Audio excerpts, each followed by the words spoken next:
Ezingo gea? Zixiltasuna. Bueno, egun ondan hoi, eta ongi etorri, bai? Eskerrik asko, gaur Durangora hurbildu zeaten guztioi. Udalbiltzaren laguntzarekin antolatu ditugun pandemia osteko herri hezitzaileak izena jarri diogun Oinarriren jardunaldi hauetara. Eskerrik asko baita ere, streaming bidez, pantailaz bestalde, jardunaldi hauek jarraitzera animatu zeaten guztioi. Bueno, zer baino lehen, aipatuko ditugu gaurko jardunaldi hauek izango dituzten, babes neurriak, bai? Honea gerturatu zeatenok, tokatu zaizuen aurki horretan egon beharko zeate jardunaldi osoa, eta eskatu digute denbora guztian musukoa jantzita edukitzea, bai? Naiz eta, distantziak baditugun. Hizlariek hitzartzeak egiten dituzten bitartean, musukoa kentzeko aukera izango dute, baina gainontzeko denbora guztian jantzita edukitzea eskatu digute. Streaming bidez jardunaldiak jarraituko dituztenentzako ere ohartxo batzuk, sortzen jute zaizkien galdera, kezka ekarpenak hor txataren bitartez egiten joan daitezkela, eta hitzartze bakoitzaren bukaeran hartuko degula tartetxo bat, galdera erantzun horiei, tartetxo bat egingo diegula. Jardunaldi hauen egiturari dagokionez, lehenengo zati teorikoago bat edukiko dugu, bai? Hizlari desberdinen laguntzaz, COVID-19 pandemia honek sortu digun testuinguru berri honek eragin digun egoeraz arituko gara. Sortu diren behar eta erronka berriei herri hezitzailearen ikuspegitik nola erantzuna aldiegun hausnartzen saiatuko gara ikuspuntu desberdinetatik. Lehen zati hau 11:30 laurden gutxi ingurura arte izatea aurre ikusten dugu, eta hor bukatuko litzateke streaming bidezko zuzeneko emanaldi hori, bai? Hemen gaudenok hor atxeden alditxo bat hartuko genuke, eta jardunaldien azkenengo zatian, 12 aldera, berriro elkartuko ginateke hemen talde dinamikatxo bat egiteko. Horretarako ikustituzue arkupetan jarritugula aulkiak seinakako taldeetan, eta azkenengo zatian egingo genuen talde dinamika horretarako. Bukatzeko, Oinarritik sustatzen ari gean herri hezitzaileen sareko familia argazki bat ateako dugu, eta ordu batak aldera amaituko genuke jardunaldi hauekin. Eta besterik gabe, hasingo gea, eta hasteko Durangoko alkateari emango diotitza, Ima Garrastatxu, nahi dezunean.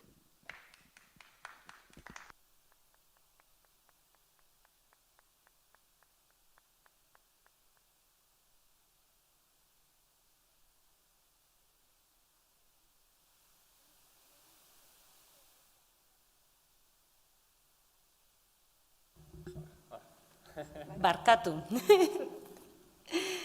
Kaixo eta egun on guztioi. Lehenik eta behin eskerrik asko gaurkoan Durangora horretara hurbiltzeagaitik, izan ere guretzat garrantzia oso handia dauka gaurko ekitaldi honek. Agian batzu jakingo duzuenez, aste honetan Durangoko udala ofizialki Oinarri eta Aurren Hirira egitasmotara atxikitu gara. Pizkanaka bada ere, Durango herri hezitzaile bihurtuko bidean pausoak ematen ari gara. Uste baitugu Durangoko haur eta nerabeak komunitatearen erdigunean jartzea beharrezkoa dela Durango hobeago bat eraikitzeko. Azken urteetan ikastetxeen lanarekin batera haurrek eta nerabeek parte hartu ditzaten eskaintza osagarriak eskaini dira udalaren sail desberdinen ekimenez. Aldi berean, haur eta nerabeen aisialdiari begirako ekimenak antolatu dira aisialdiaz kezka zeukan mugimenduaren aldetik. Ukaezina da, nagusien gaindik eta nagusientzako pentsatuta gizarte batean bizi garela. Eta askotan, ahaztu egiten garela, umeen beharrak identifikatzeaz eta beraien aisialdirako zein hezkuntzarako baliabideak jartzea. Horretarako, hezkuntza formala eta ez formalaren osagarritasuna eta bide komunak jorratzeko beharra nabarmendu nahi dugu, eta lan horretan guraso eta komunitate osoaren implikazioa ezinbestekoak izango dira. Zentzu horretan, martxan jarri nahi ditugun ekimenetarako garrantzitsuak izango dira oinarri saretik jaso ditugun printzipioak.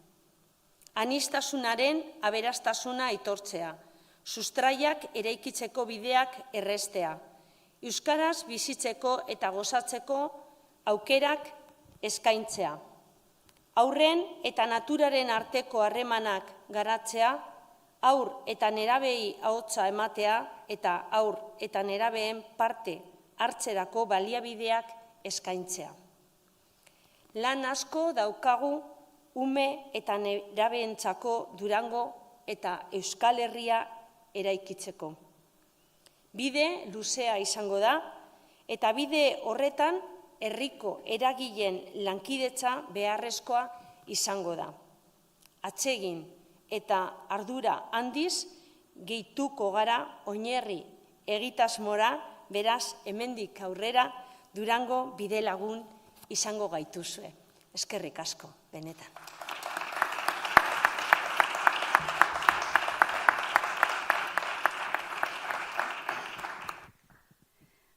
Eskerrik asko zuri, Ima.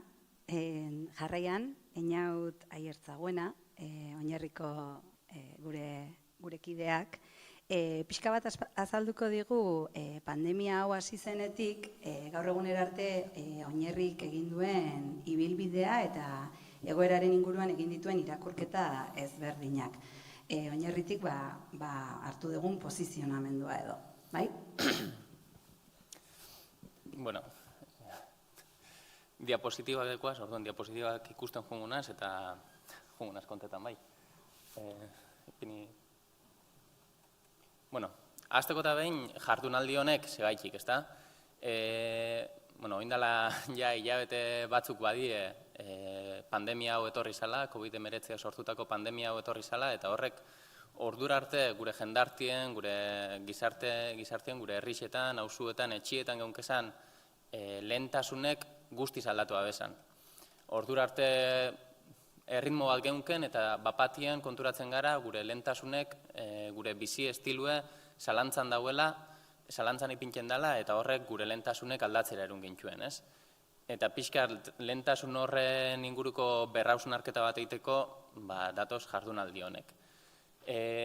Pandemia hau hasi zenetik, bai oinarrin eta bai gure sarietan, herrietan, pauso ezberdinak emon die, eta niri toketan jate pixkat, pauso horrek asaltzie jardunaldi honetara zelan heltzen garen asaltzeko, bai. Bueno, pixkat PowerPointa divertidu hau eta egiteko, bai, argazki batzukin. Karo, oinarriko kidiontzako ez da eixen bapatien gure bileretatik edo bilera gertukoetatik bapatien online bidez edo bilera telematikotara joti, ez da? Hasiera baten nahiko galdut edo eskenek izin oso ondo zelan enfokau behar gendun, konfinamendu hasiera zan, eskenek izin zenbat luzetuko zan konfinamendu hori, baina bai konturatu ginela, egun batzuk pasaute, herri ezitzaileen, komunitatea saretzean beharra inoz baino garrantzitsu bezala konfinamendu garaian, pandemia garaian, ezta? Eta hor segiduen, gure hilduek markau gendu zen, eta lanien hasi ginen, hor ikusten da moduen. Bale, konfinamenduakin, eskolak sarratu ziren lehenengo, eskolak itxi ziren lehenengo, eta aurretan erabiek etxietan konfinau gendu zen, eta ja, bizitza publikotik desagarrera ziren gendu zen, diskurso publikotik desagarrera ziren gendu zen. Inok esabezan aurretan erabeak aipatzen, ez? Orduen, oinarritik horretazo hartute, pixkat aldarrikapen hori plazaratzi izen zen lehenengo egin gendun pausue. Gogoraraztie aurretan erabeek eskubideak dekiezela, euren beharra dekiezela, eta horrek bebai, horrek erdigunien ipini behar duguzela, eta horri erantzun bat bilatu behar dutzegula. Ez dela bakarrik ekonomia, sistema honek aurrera jarraitzia, baizik eta danon bizitzak erdigunean ipintzie, eta aurretan erabeenak bebai. Eta gizarte honetan zaurgarrienak, vulnerableenak dien pertsona guzti horren bizitzak erdigunean ipintzia. Horrekin etorri zen, Gora Urtzaroa manifestua atara gendun, gehienok gogoratuko dozue. Gora Urtzaroan izan zen aurretan erabeek kalera urtetako eskubideen aldeko ekitaldi modoko bat antolatu gendun, manifestu bat atara gendun, sinadura bilketa bat abiatu gendun, eta ekimentxo bat deitu gendun txalo zaparrada batekin, ezta.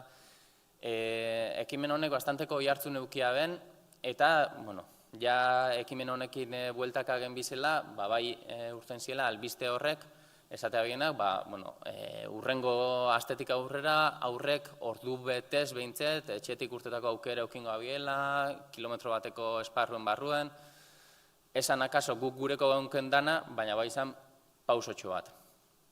Gero egia da, egoera hori bai azkenien blokeo inzala, eta esan gurot, pandemia oso aurreratu arte, ondino etxetik ordu betez bakarrik urten alabien aurrek, eta baina, lehenengo pausotxo hori emon zen. Gero etorri ziren udalekuek. Hilabetik aurreratu ala ikusten zen, bai konfinamendua luzetzen ebilela, eta gero konfinamendu hostien bebai, normaltasun berri horrek ezabezela lehengo normaltasunan baldintza berak beteko. Gaur da eguna, ondino musukuekin gabizela, distantziekin, eta ondino neurri guzti honekin, ezta? Eta, klaro, orduen hor zan, eskolai buruz, ikastetxei buruz berbaiten zan, ikastetxeak zabalduko die ikasturte bukaeran, ez, bai, zelan hasiko da ikasturte berria, horre bizen, diskurso hori bueltaka, baina, eta hezkuntza ez formalaz, zer pasetan da, ezta? Hezkuntza ez da ikastetxei bakarrik, hezkuntza elkartegintza da, herrigintza da, hezkuntza beste, herri guztira zabaltzen den eta komunitate guztiak ezten dugu, eta elkar ezten dugu, ez? Eta zer pasetan da guzti horrekin. Orduen, pixka ja bideratute udalekuekin zer pasetan zen, bai aixialdi elkarteekin, aixialdi eskolekin, zer pasetan zen herri ezberdinetako udaleku irekiekin. Guzti horrek, kezka guzti horrek elkar banatzeko, ingendune izen zen, zuekin bilerak antolatu.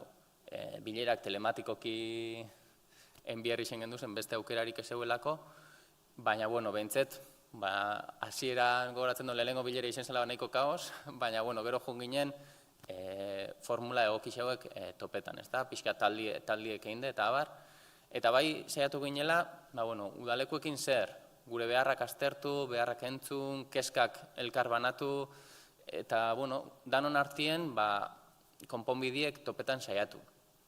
Honekin bebai, ez oinarritik bakarri, beste eragile batzutatik, lan nahin zalako, aldarrikapen nahin zalako, azkenien lortu zen, udalekuek baimentzie eta udalekuetarako protokolo bat zehaztie instituzio ezberdinetatik. Orduen, horre etorri zen beste pauso bat. Gero udalekuen erdian, etorri zen berriro debekua udalekuetarako eta abar, baina, behintzet baimendu ziren eta behintzet atetxo hori edo zirrikitu hori zabaldu zen, eta batez be, erdigunean ipini zen, hezkuntza ez formala be existietan dela, ezta? Ez bakarrik ikastetxea, baizik eta hezkuntza ez dela ikastetxea bakarrik, eta hortik eta aratau be badauela hezkuntza. Eta hori be bai, diskurso publikoen ipintzia. Eta ikasturte hasiera. Egia da, udan niguel pixkat deskantxotxo bat hartu gendu lekupe bai, beharra be bageunken, ikasturte gogorra izen zen, eta goingo ebe ez dator asko errezaue. Baina, pilakar gaute irailetik ja lanien gabiz, ezta? Eta horri ikusi gendun lehenengo gauzi izen zen, ikasturte barria hasi da, protokolo ezberdinekin zoratzen gabiz danok, ikastetxe ezberdinetan, zelan hasi ikasturtia, segurtasun neurri pila batekin, eta horri ikusi gendun, ados, segurtasuna bai, baina duintasuna be bierzala, eta segurtasun emozionala, lanketa emozionala inbierzala, zaintza lanak inbierziela, ikasleen beste behar batzuk bebai kurrikuluma zaratau eta kurrikulumien ipintzen da bezan zeretatik aratau be, beste behar batzuk be badeko guzela pertsona moduen eta horrek bebai asetu bierdo guzela eta orduen guzti horri zelan erantzun.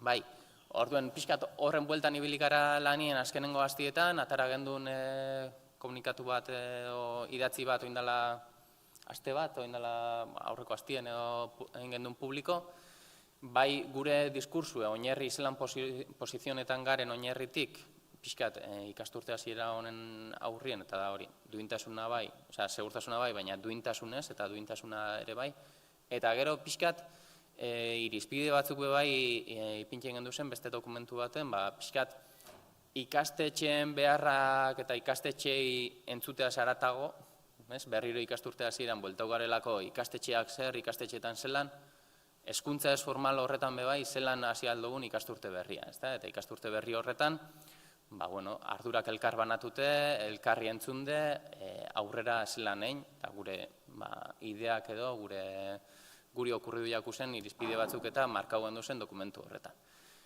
Eta horretara gatoz, oin jardunaldi honetara, ezta? Danon artien elkarri entzutera, egoera berri honetan aurrera zela denein bideo kisenak topetara, eta, seguru gauz, danon artien lan egin eta elkarri entzunde, lortuko dugule honetatik be modu duin eta osasuntxu baten danok aurrera urtetia. Orduen, eskerrik asko danoi, eta jarraituko dugu jardunaldi xaz.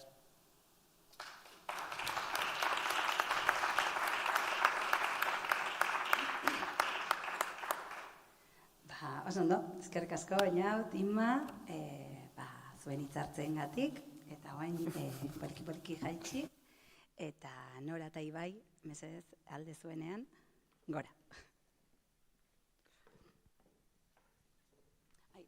Itxoin momentutxo bat, garbik eta lantaldea.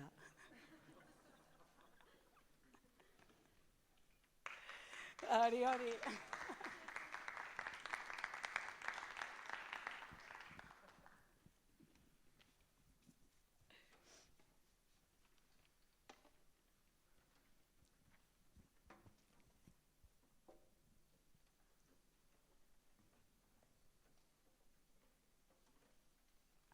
Listo, nahi duzunean.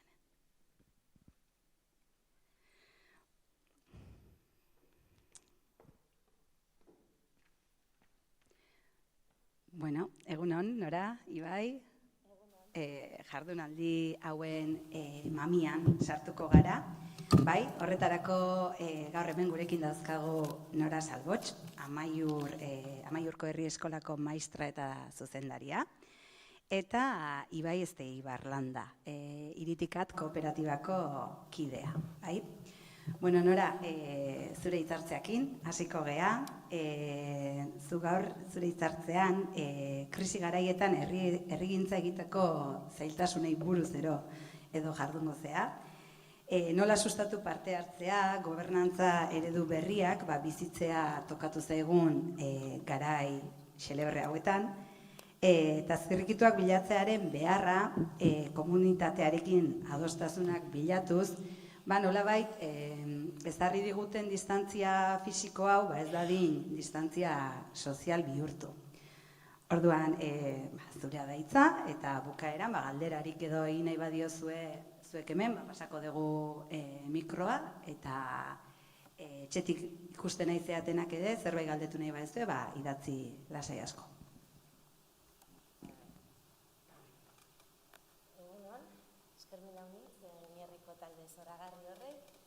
Eta eskermilan, oraintxe, ordan dut egunon, ez duz gauza ondiri galdu.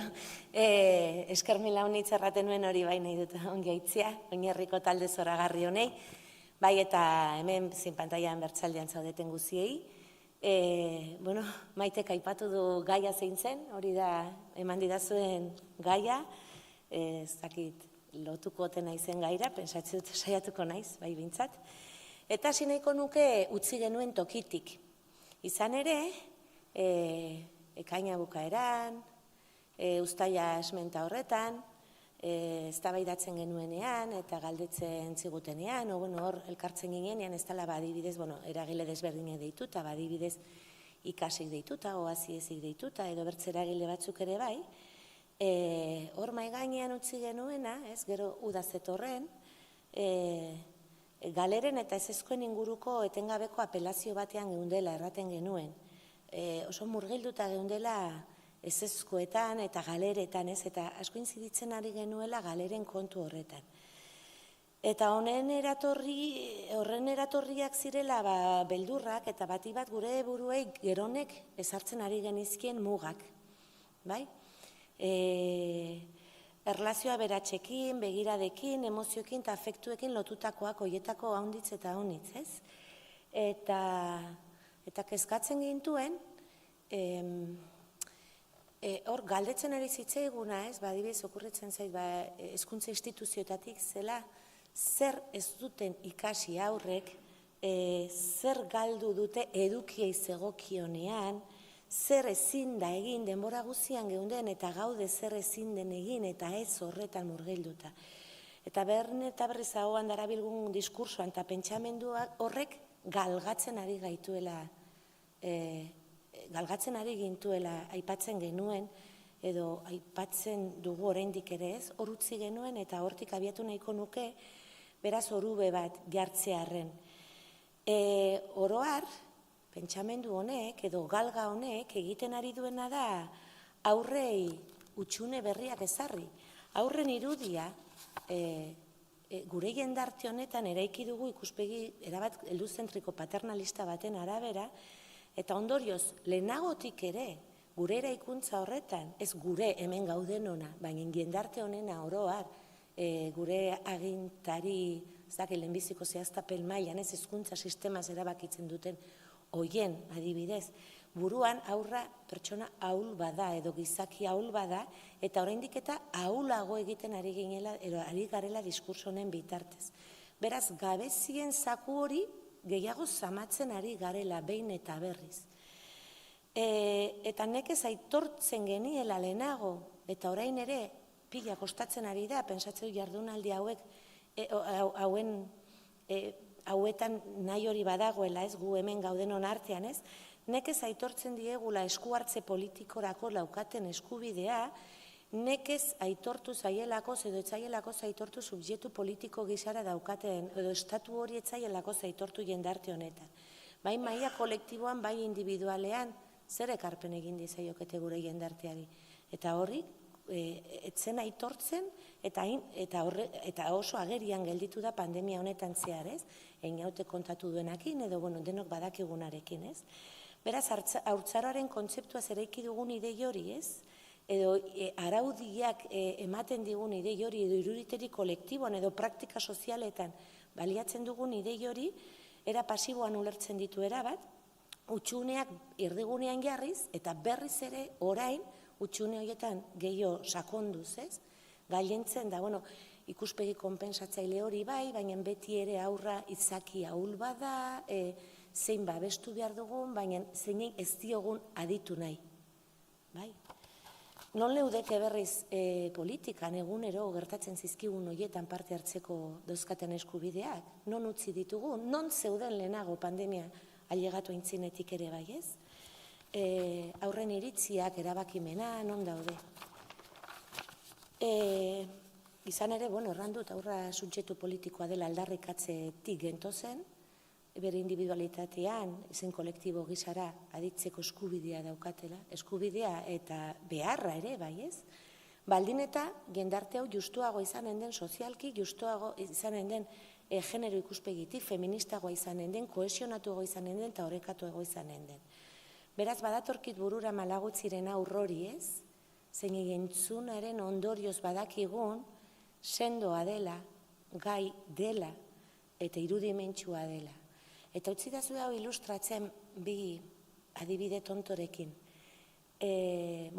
Protokoloak irakurtzen ditugu, banatorni eskolara, beraz hezkuntza formalean nago, baina nago aisialdiko dozen beste espaziotan ere gertaziteken, eta erabakitzen dugu gela itxi bat sortzea eta paralelo gela aire zabaleko gela bat.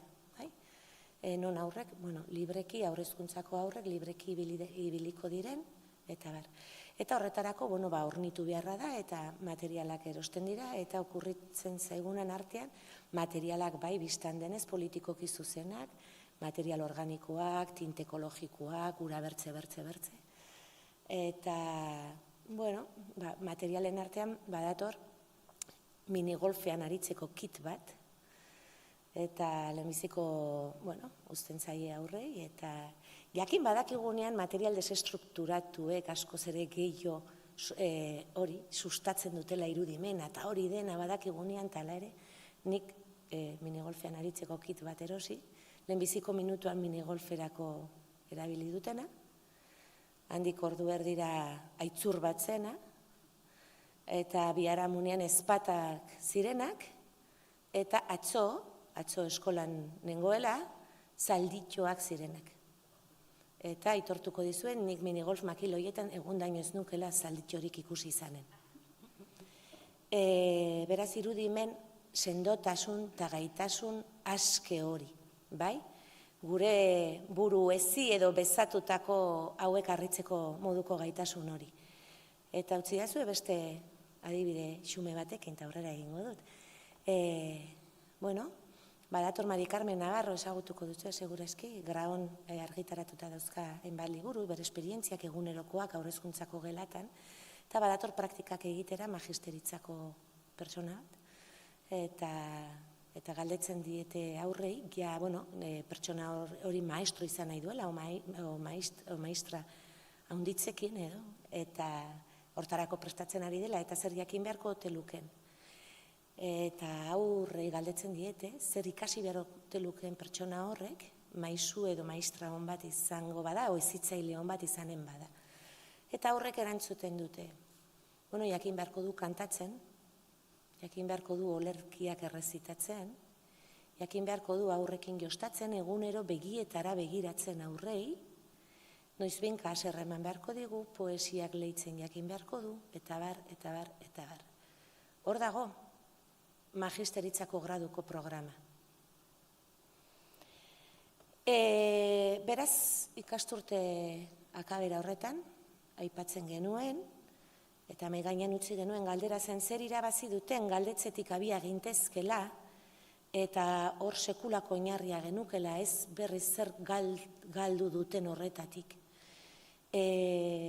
Begirunea adieraziko genukela modu honetara, begirunea baina ez bakarrik gizaki bezala aurra diren pertsona hoiei baizik eta beren inguruari, beren kontestuari, beren etxeetan gertatu den horrei, eta barez, begirunea edo entzuteko gaitasuna adieraziko genukelako zorrela, euren bizipenei, testu inguru historiko eta kojuntura zehatz honetan begirunea adieraztea dagokigulakoz.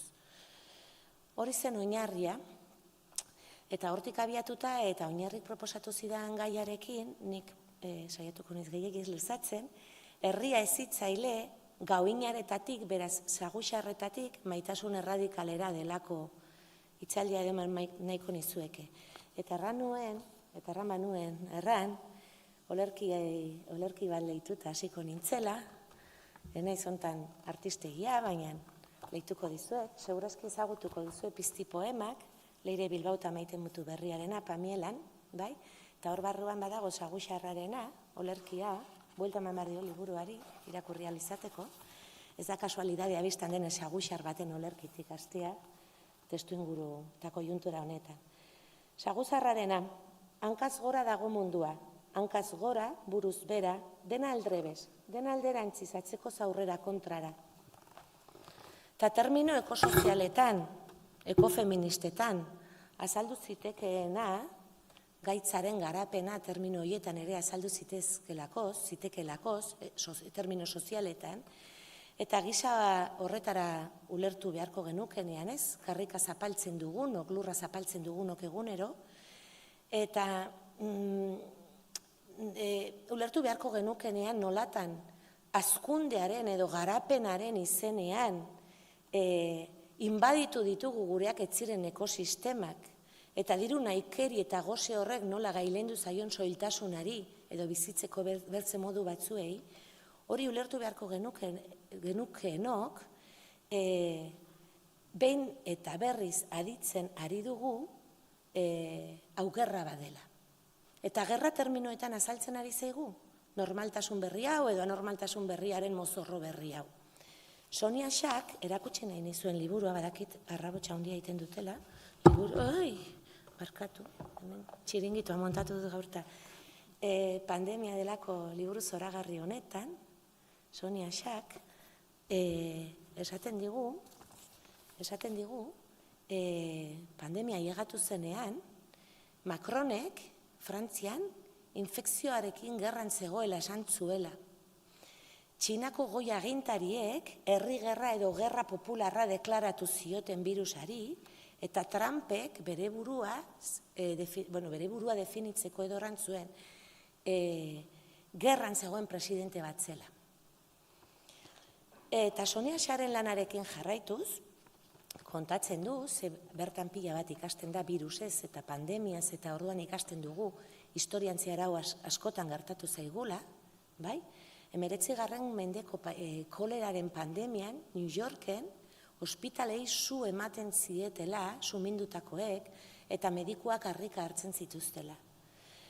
Eta, Trumpek lixiba edatera gonbidatu gaitu, eta gerra egitera, virus batei gerra egitera gonbidatu gaitu, ez?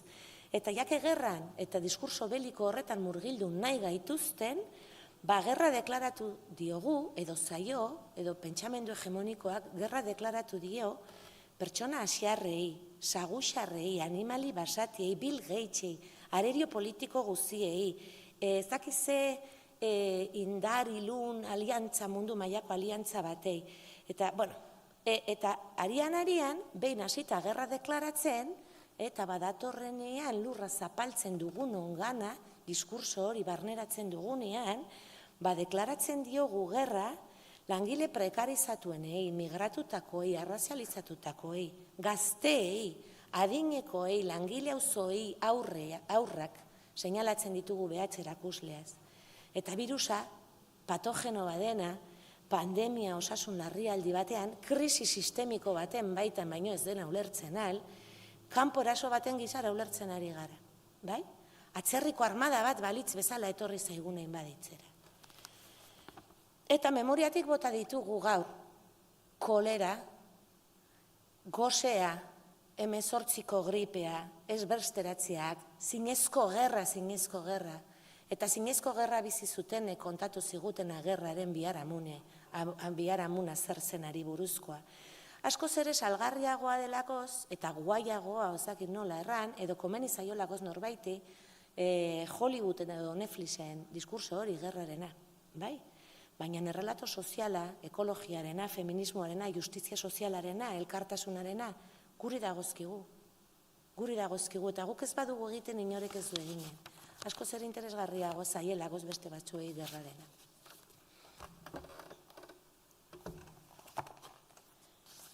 Hankaz gora dago mundua, hankaz gora buruz bera, den aldrebez, den alderantziz, atzeko zaurrera kontrara. Eta kontrara jartzen hasita, kontrarago jarri zaigu mundua. Kontrarago diot, ez kontrarago. Hezkuntza sistema, kaleak, parkeak, lehenago ere, etzirlakoz gureak. Etzirlakoz gureak termino hauetan. Edo hasieran ezarri dugun orube horren arabera. Bai, kritiko begiratzen genielakoz. Beraz, kritikoago begiratzeko tenorea izanen da izatekotan. Bai? Hezkuntza etzen gurean, labur erranen dut, etzen gurea, euskara transmititzeko gaitasun nahikorik ez daukalakoz, ez digulakoz hori bermatzen Euskal Herriko lurralde guzietan, kulturaren transmisio eskaz bat egiten duelakoz, neoliberalismoa eta patriarkatuaren menpekoa delakoz momentu honetan, klima larrialdiari, gaetzo hiltasuna, klima larrialdiari ekiteko inolako indarrik ez duelako ziartzen, edo gaitasuneko sozial horiek barneratu ditzagun, bai? Aurren kultura, aurre erdigunean, ikasle erdigunean, erabe erdigunean, gazte erdigunean jartzetik oso urrun dagoelakoz beraz, hezkuntza etzen gurea pandemia aurretik ere ez. Ta karrikak ere etziren gureak pandemia aurretik ere ez. Ez lekuz bete zaizkigu kaleak. Ez lekuz, lekuak erlazionalak, historikoak, identitarioak baldin badira, batzen bilatzera non gelditzen den hori, eta ze logika urbanistikoan eraiki diren gure kaleak, getizatutako espazioz beteta dauzkagunean, geneuzkanean. Getizatutako espazioak aurrendako, kortxelatuta, hemen jostatu zaitezke, baina beste inguru guzianez, eta ongi zainduta, bai? Eta hemen ibili daitezke adinekoak, eta hemen ibiliko dira gazteak, eta konsumo gaitasunaren arabera, beste guziendako badatorkit burura El Salvadorren duela urte pila bat, brigada batean egon ginen, eta horrei, konsumorako espazio horiei, El Salvadorren gerra bukatu berritan, bake akordioak sinatu berritan, el mundo feliz deitzen zioten. Neko esanguratsua. Hori da, el mundo feliz txat saldu nahi digutenen. Beraz, periferiak eta erdiguneak, topologikoak eta politikoak, ez da kasualidadea, eta erdigunean egon daitezke batzutan periferikoak, politikoki periferikoak diren jende talde horiek, baina ongi kortxelatutako tokietan. Ongi getizatutako tokietan eta adinaren arabera ongi segregatuta, jatorriaren arabera ongi segregatuta, kontsumo gaitasunaren arabera ongi segregatuta. Gogoratzen aldituzue parkei buruz esaten genituenak, ze parkeak bilakatu dira simbolo batean, ez? Aurri gertatzen ari zaienaren simboloa. Azkenak deskonfinatzen, lehenbizikoa konfinatzen, eta bar. Baina parke horiek ere ez ziren gureak.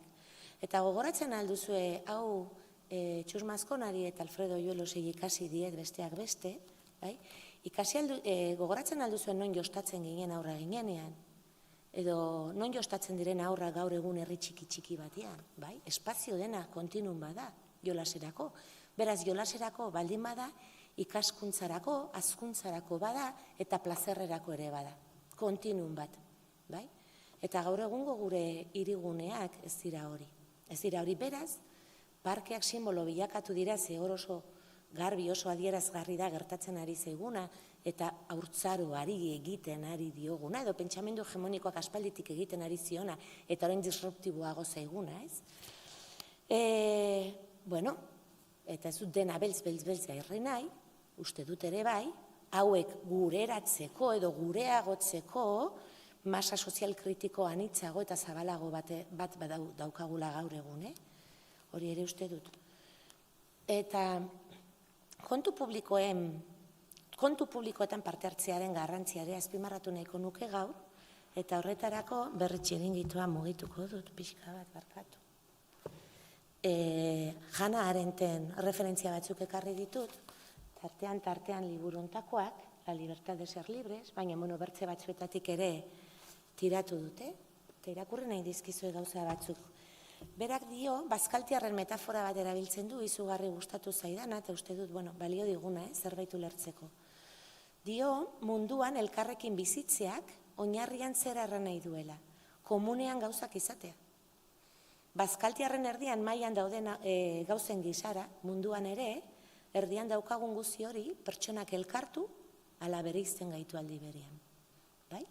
Eta gai publikoetan parte hartzearen garrantzia azpimarratzen du, berak dio gai publikoetan parte hartzea baldintza protodemokratiko badela, uste dut toki batzuetan ongi egiten ari dela, bertzeetan oraindik asko falta zaigula, berak dio bizitzaten gabe aldatzen dijoala eta gauzak hor daude kontatuta izan nahiko balute bezalaxe.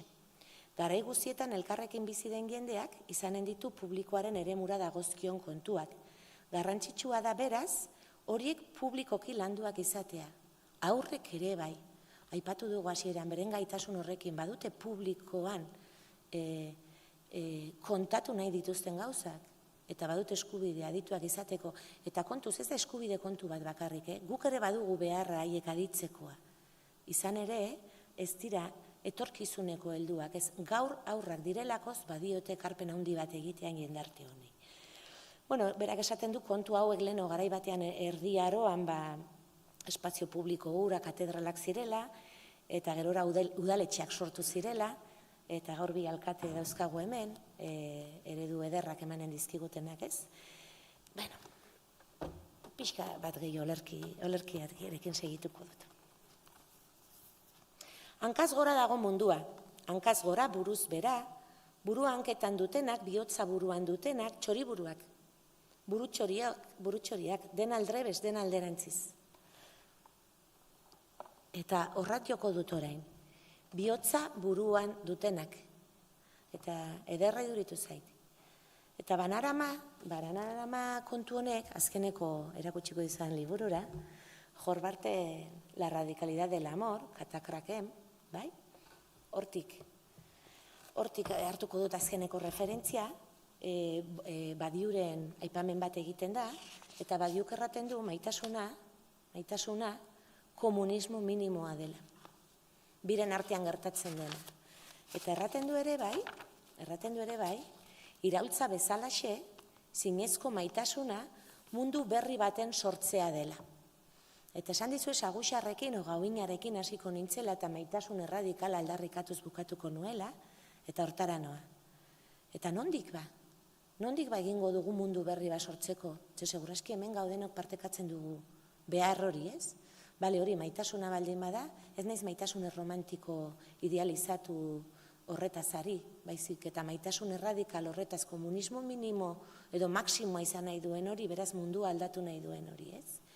Ba, bihotza buruan izatetik, eta bihotza belarrietan, begietan, eskuetan, eta bihotza bihotzean izatetik.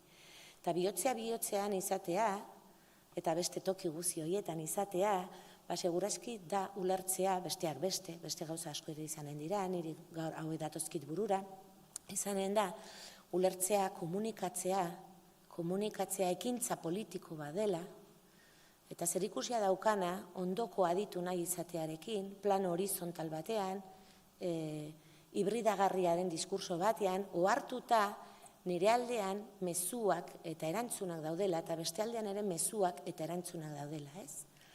Eta maitatzea, zentzu honetan, bada nire ustez, gaur, zaintzaren ardura kolektiboa zer den ulertzea, eta zaintza ezitzailea denez ulertzea eta zaintzarako hezkuntza egin behar dugula ulertzea, eta ulertzea zaintza problematizatu behar dugula, kurrikulumetaraino eta isialdiko programetaraino eta espazio horotaraino eraman arte problematizatu, eta ulertu zaintzarako gai izan behar naizela, zaintzeko gai izan behar naizela, eta zaintzaren garrantzia ulertzeko ere bai. Bizitza sustengatzen duelakoz. Eta bizitza sustengatzen du, eta eskola bizitza ere bai, eta orduan arakatzea eskola bizitzak zer sustengatzen duen egiazki. Ze orduan ohartuko gara, persianak konpontzen dituenak sustengatzen duela ere bai, eta zer esanik ez egun hauetan eskola garbitzera etortzen dena, inoiz baino ordu gehiagoz, eta bazkaria prestatzeko bere zailtasun horari dena bere maitasun guziaz eskolako sukaldetxoan, ekoizpen ekologikoan egin diren osagaiekin, eta ekoizpen ekologikoak egin dituen nekazari hori, eta horrek denak ere sustengatzen duela hezkuntza. Hori ulertzea ere bada maitasuna zentzu honetan nire ustez. Eta ezartzen zaizkigun arauengan, ez badugu pertsona ikusi orain arte protokolo horietan, hori bilatzen saiatzen. Beraz, maitasunez protokolo horiek, bihotzaren antiojoekin protokolo horiek leitzen, ez? Zer ezarri zaizkigun esaten dut protokolo horiek maitasunez irakurtzea, ez biztan denez arauak sortzen diren maite minaz, baizik eta horren objektu diren pertsonekiko dudan maitasunaz, bai? Eta jendarte mundu berri batei diodan maitasunaz edo grinaz edo gogoaz irakurtzea. Beraz, lerro artean baiak bilatzera gonbidatu nahiko zintuzket, ariketa horretan gabiltza, ze protokoloak ez handi baten gainean idatzita daude, eta arauak, ni ez naiz hemen esaten ari ez ditzagun protokoloak beti inondik ere, esaten dut, guazen, ez hauen artean, baiak zeintzu diren bilatzera, irudimenez, eta maitasunez nahi bada ez. Beraz, badagokigu bihotzaren antiojo horiekin irakurtzea, protokolo horiek, komunitatetik eta komunitarismorako, feminismotik eta feminismorako, euskaratik eta euskararako, eta ez bakarrik asepsiarako, profilaxirako eta obedientziarako. Irudimentsu jokatzia da. Ezagutza, karrekak, parkeak eta hezkuntza komun baten gizara ulertzen baldin baditugu, konpromeso horrekiko begirunez edo ez. Hortik etorriko da alternatiba, ez dago bertzerik, irudimentsu izatetik, akaso aurrek lagunduko digute horretan, askeagoa baitiregu baino horretan, kritiko eta komunitarioa den alternatiba bat eraikitzeko grinatik. Eta Euskal Herria horretarako gaitasuna dauka sekulakoa, hori ere badakigu. Eta bukatze aldera, esan nahiko nizueke, Joseba Azkarraga Txagibelei noiz baita itu diodan idei batekin bukatu nahiko nukela, berak erraten du, eskubideen garaian bizi garela, eta bete beharrena nahiko ahaztuta daukagula, ez? Eta bertze belaunaldi batzutan ezagutu dugula Euskal Herrian bete beharrak askoz ere zentralidade handiagoa hartzen zuten eta konpromeso horiek, ez? Askoz ere, garrantzia handiagoa zutela norberaren trajektorian eta ibilbidean eta biografietan. Hori berak gutxi gora bera hola erraten du, askoz hobe biztan denez. Nik herritar binomio hori ez, datorkit burura ez, hau entzuten diodanean, herritarra, subjektu aktiboa, eraikuntzan parte hartzen duena, edo hiritarra estatu modernoaren definizio horren baitan ez, ongizate estatuaren zerbitzua jasotzen dituen pertsona horrena ez, edo auzolana versus zerbitzuak, edo kolektibismoa, kooperatibismoa, komunitarismotik asko zeukan jendarte, euskal jendarte honetan nola hedonismoa eta individualismo porrokaturako bidean goazen edo garamatzaten. Beraz hori iruki bat marraztu nahiko nuke bukatzeko. Nahiak daude erpin batian, bete beharrak bertzian eta eskubideak bertzian, ez? Hoien arteko oreka jasangarri bat egiteko gaiote gara, lortzeko gaiote gara, ez? Edo testuinguru konkretu batzuetan akaso soslaitu beharko da alde batera edo bertzera, erpin batek pisu gehiago hartuta, nahiak, bete beharrak, eskubideak, hau norberak bere buruari eta talde gisara gure buruei, ez? Gure taldeare galdetu beharko diogu, ez? Zeinek hartu beharko luke karga gehien momentu honetan, nire nahiek, nire eskubideek, edo nik nire buruari eta kolektibo bezala herri gisara gure buruei ezartzen dizkigun bete beharrak, edo guzti horien oreka bat. Baina, horutzen nahiko nuke. Eta, biztan denez hemen gaur aipatu dudan guztiak zentzua dauka herri hezitzaile baten baitan. Besterik ezin da izan ez, herri hezitzailearen peskizan, beraz, aintzineko erronkak bere gain hartu nahi dituen komunitate baten baitan. Olerkitsua. Azken zatia. Hankaz gora dago mundua, azpikoz gora, goikoz bera, azpikoz azpira, goikoz gora. Nik bukatzeko bertzerik gabe, balia dezagun aukera, azpikoek gorako bidea egin dezaten eta goikoek azpirakoa. Eta hau zen erran nahi nizuen, esker mila honitz.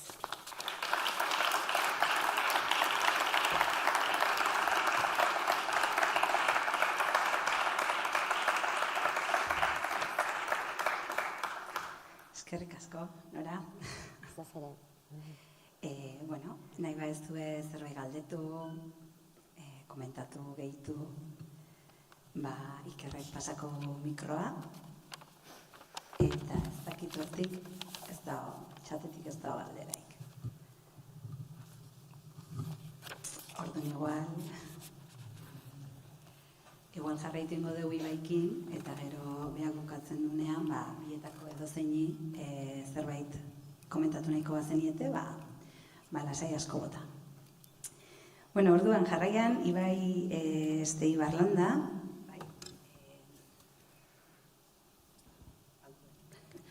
Iritik At Kooperatibako kideak, espazio publikoaren ikuspegia landuko du herri hezitzailearen ikuspegi batetik. Komunitatea eratzeko garaian, herrietako espazioaren antolamenduak duen garrantzia azalduko digu, eta herriak antolatzeko klabe batzutan sakonduz. Hala nola, mugikortasunean, kaleen berjabetzean, eta jolas ereduen berreskuratzean. Ibai, nahi dezunean. Kaixo, egunon, eskerrik asko. Ongi entzuten da? Eskerrik asko, Oinarriko proiektuko guztiei, eskerrik asko Nora. Ez dakit hori hitzartze bat izan den, edo poema luze bat. Mila esker benetan. Ni lurralde antolatzen eta ideiak antolatzen aritzen naiz, beraz ez da kontinuum bat izango, agian nik estrukturatuago eta atera diren hainbat klabe modu antolatuago baten konpartitzen saiatuko naiz, bai, iruditzen zaigulako gure herriak antolatzeko garaian eta gure herrietan bizitza zentruan jarriz, pertsonak zentruan jarriz, haurrak zentruan jarriz, lan egiten dugunean, hainbat klabe garrantzitsu kontuan izatea ezinbestekoa dela. Eta gehiago, egoera hontan, nun berrartu behar ditugun atzeti dauzkagun esperientziak aurrera bidea egiteko. Bost lerro estrategikotan zentratuko naiz, saiatu zor, klabe batzuk ateratzen, adibide xumeren bat komentatzen, eta gero agian galderekin, ekarpenekin, osatzen jun daitekena. Egonalko ginake orduak eta orduak, gure herriak nola antola ditzakegun, gure herriak ezitzaile izateko nola diseinatu beharko genitu hitz egiten, eta 20 minututxo ordu erdi daukagunez, harira juten, eto eskematxo bat konpartitzen saiatuko nintzateke, gero zuek zuen herrietan, bakoitzak gure txokotik, 5 lerro horietan lan egin dezagun. Hortan zahartu aurretik, aipatzeko guretzako iritikaten gure herriak, herri ezitzaileak diseinatzeko, proiektatzeko, implementatzeko garaian, oinarri oso garrantzitsu batzuk dauzkagula, bat izango litzateke aurren herria nahi badugu, aurren lurraldea nahi badugu, pertsonen lurraldean pentsatu behar degula, pertsona guztien lurraldean, inklusiboak izango diren herrian, eta beraz gaurkoan estrapolazio edo orokortasun hortan saiatuko naiz murgiltzen, ze herri eredu daukagu, pertsona oro, zaintza erdigunean, bizitza erdigunean, herri horiek sortzeko. Bigarrenik, askotan irigintzaz hitz egiten dugu, baina irigintzara burura datorkiguna da gure herrietako gogorra, lurra, azpiegiturak, eraikinak. Aldiz, herrigintzaz aritzen garenean, etortzen zaigu biguna, harremanak, eraikuntza sozialak. Horregatik guk nahi duguna da, irigintza kontzeptutik haratago joan, hau da, gure lurraldea antolatu behar dugu, lurraldegintza edo tokigintza sustatu behar dugu, eta horrek 3 dimentsio ditu. Bat, gogorra, eta gogorrean badugu naturala, orografia, gure errekak, gure ibaiak, gure mendiak, base hori markatzen digutenak, badago ere gogorrean artifiziala, askotan irigintzarekin lotzen duguna, errepideak, azpiegiturak, plazak, kaleak, Baina badago bigarren dimentsio bat, eta da hor sortzen diren harreman eta interakzio guztiak, individualak, kolektiboak, entitateen artekoak, harreman familiarrak, lagunak, instituzio publikoa eta komunitatearen artekoak, herrigintzarekin lotzen duguna. Lurralde antolamendua da gogor hori antolatzea, bigun hori antolatzea, eta nola ez bien uztarketa antolatzea. Nun daude gauza gogorrak, nun daude kiroldegiak, nun daude lantokiak, nun daude eskolak, eta noraino jun bargara, nola harremantzen gara pertsonekin toki horietan, horra juteko bideetan. Beraz, gu ari gara saiatzen eta konpartitzen irigintza kontzeptutik lurralde antolamendua edo herri antolamendua daukagula oinarri, eta baditugula gauza gogorrak antolatzeko moduak, gauza bigunak antolatzeko moduak, baina hor gure herria antolatzen ari garela. Importante. Eta bi, lurralde hori eta herri horiek, gauzo horiek antolatzen ari garenean,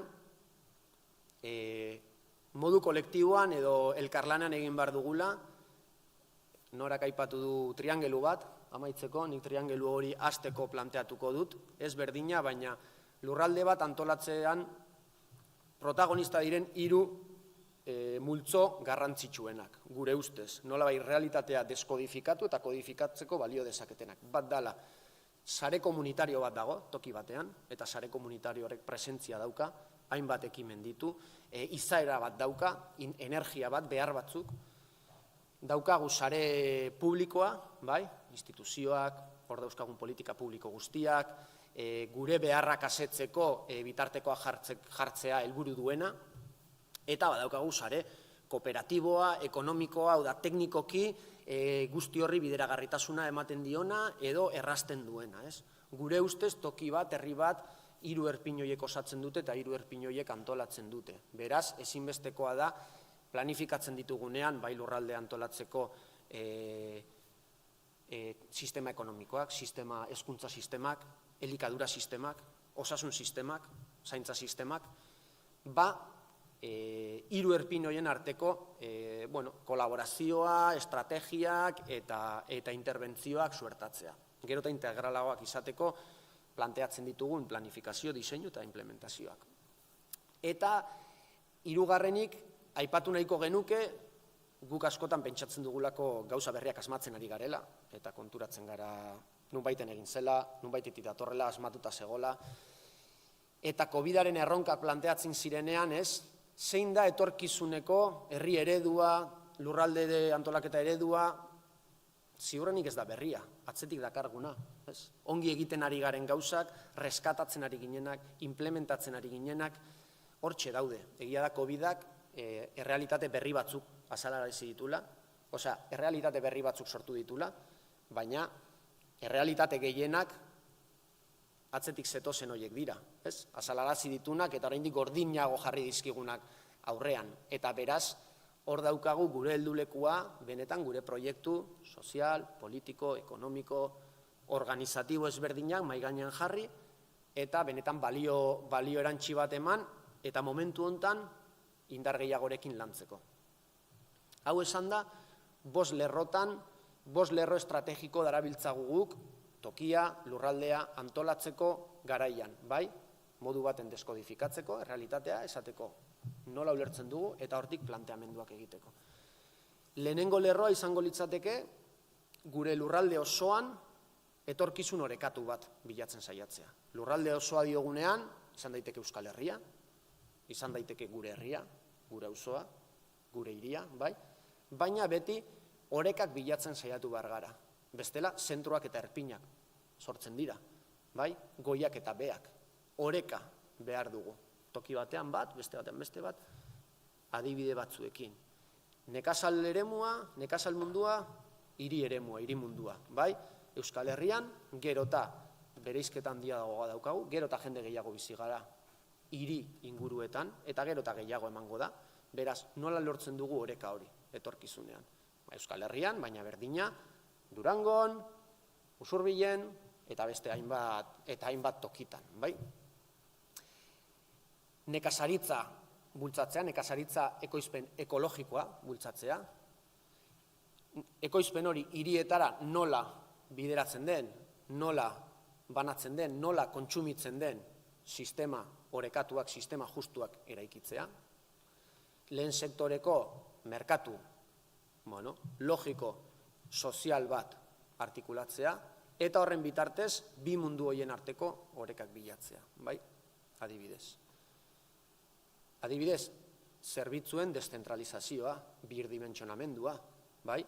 Guk, publikotik, komunitatetik, baditugu zerbitzuak, oinarrizko beharrak, asetzeko hainbat mekanismo. Zan daitekela, hezkuntzari begira, osasunari begira, elikadurari begira. Dauzkagu, zentroak eta erpinak gure herrietan, nun dauzkagu gure zerbitzu guztiak. Osasun zentroak, eskolak, kultur espazioak. Joera da, zentruak bilakatzea, eta beraz lehen esan dugun oreka hori desorekatzea. Bai?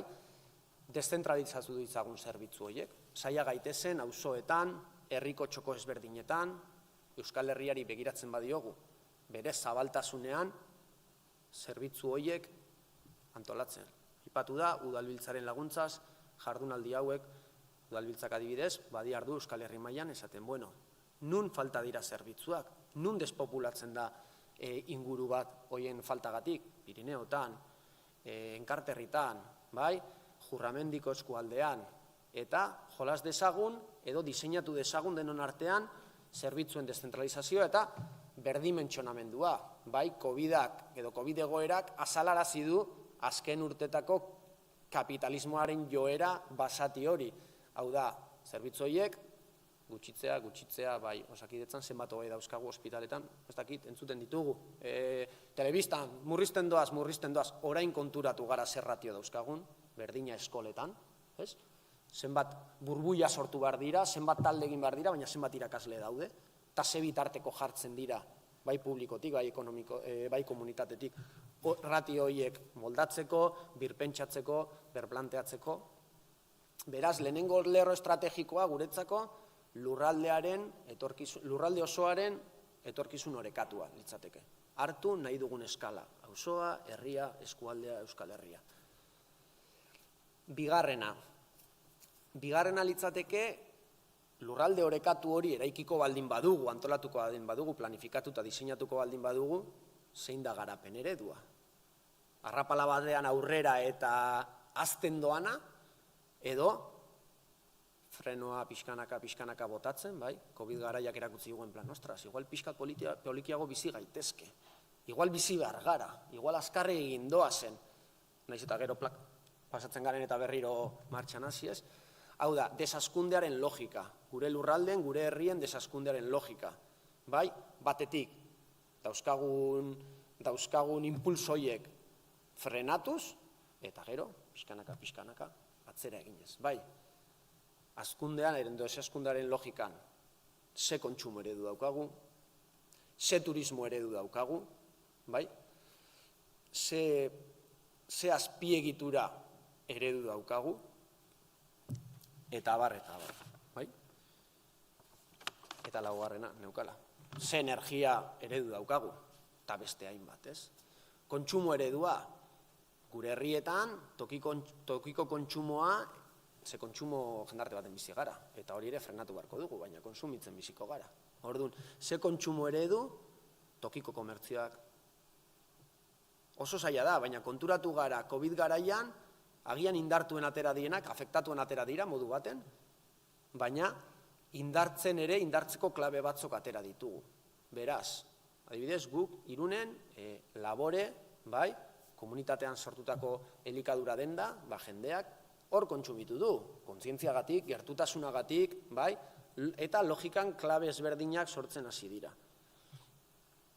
Online bentaren eta zentru komertziala handien, liskar hortan, ez? Gure herrietan kontsumo eredua. Energia eredua zer esanik ez?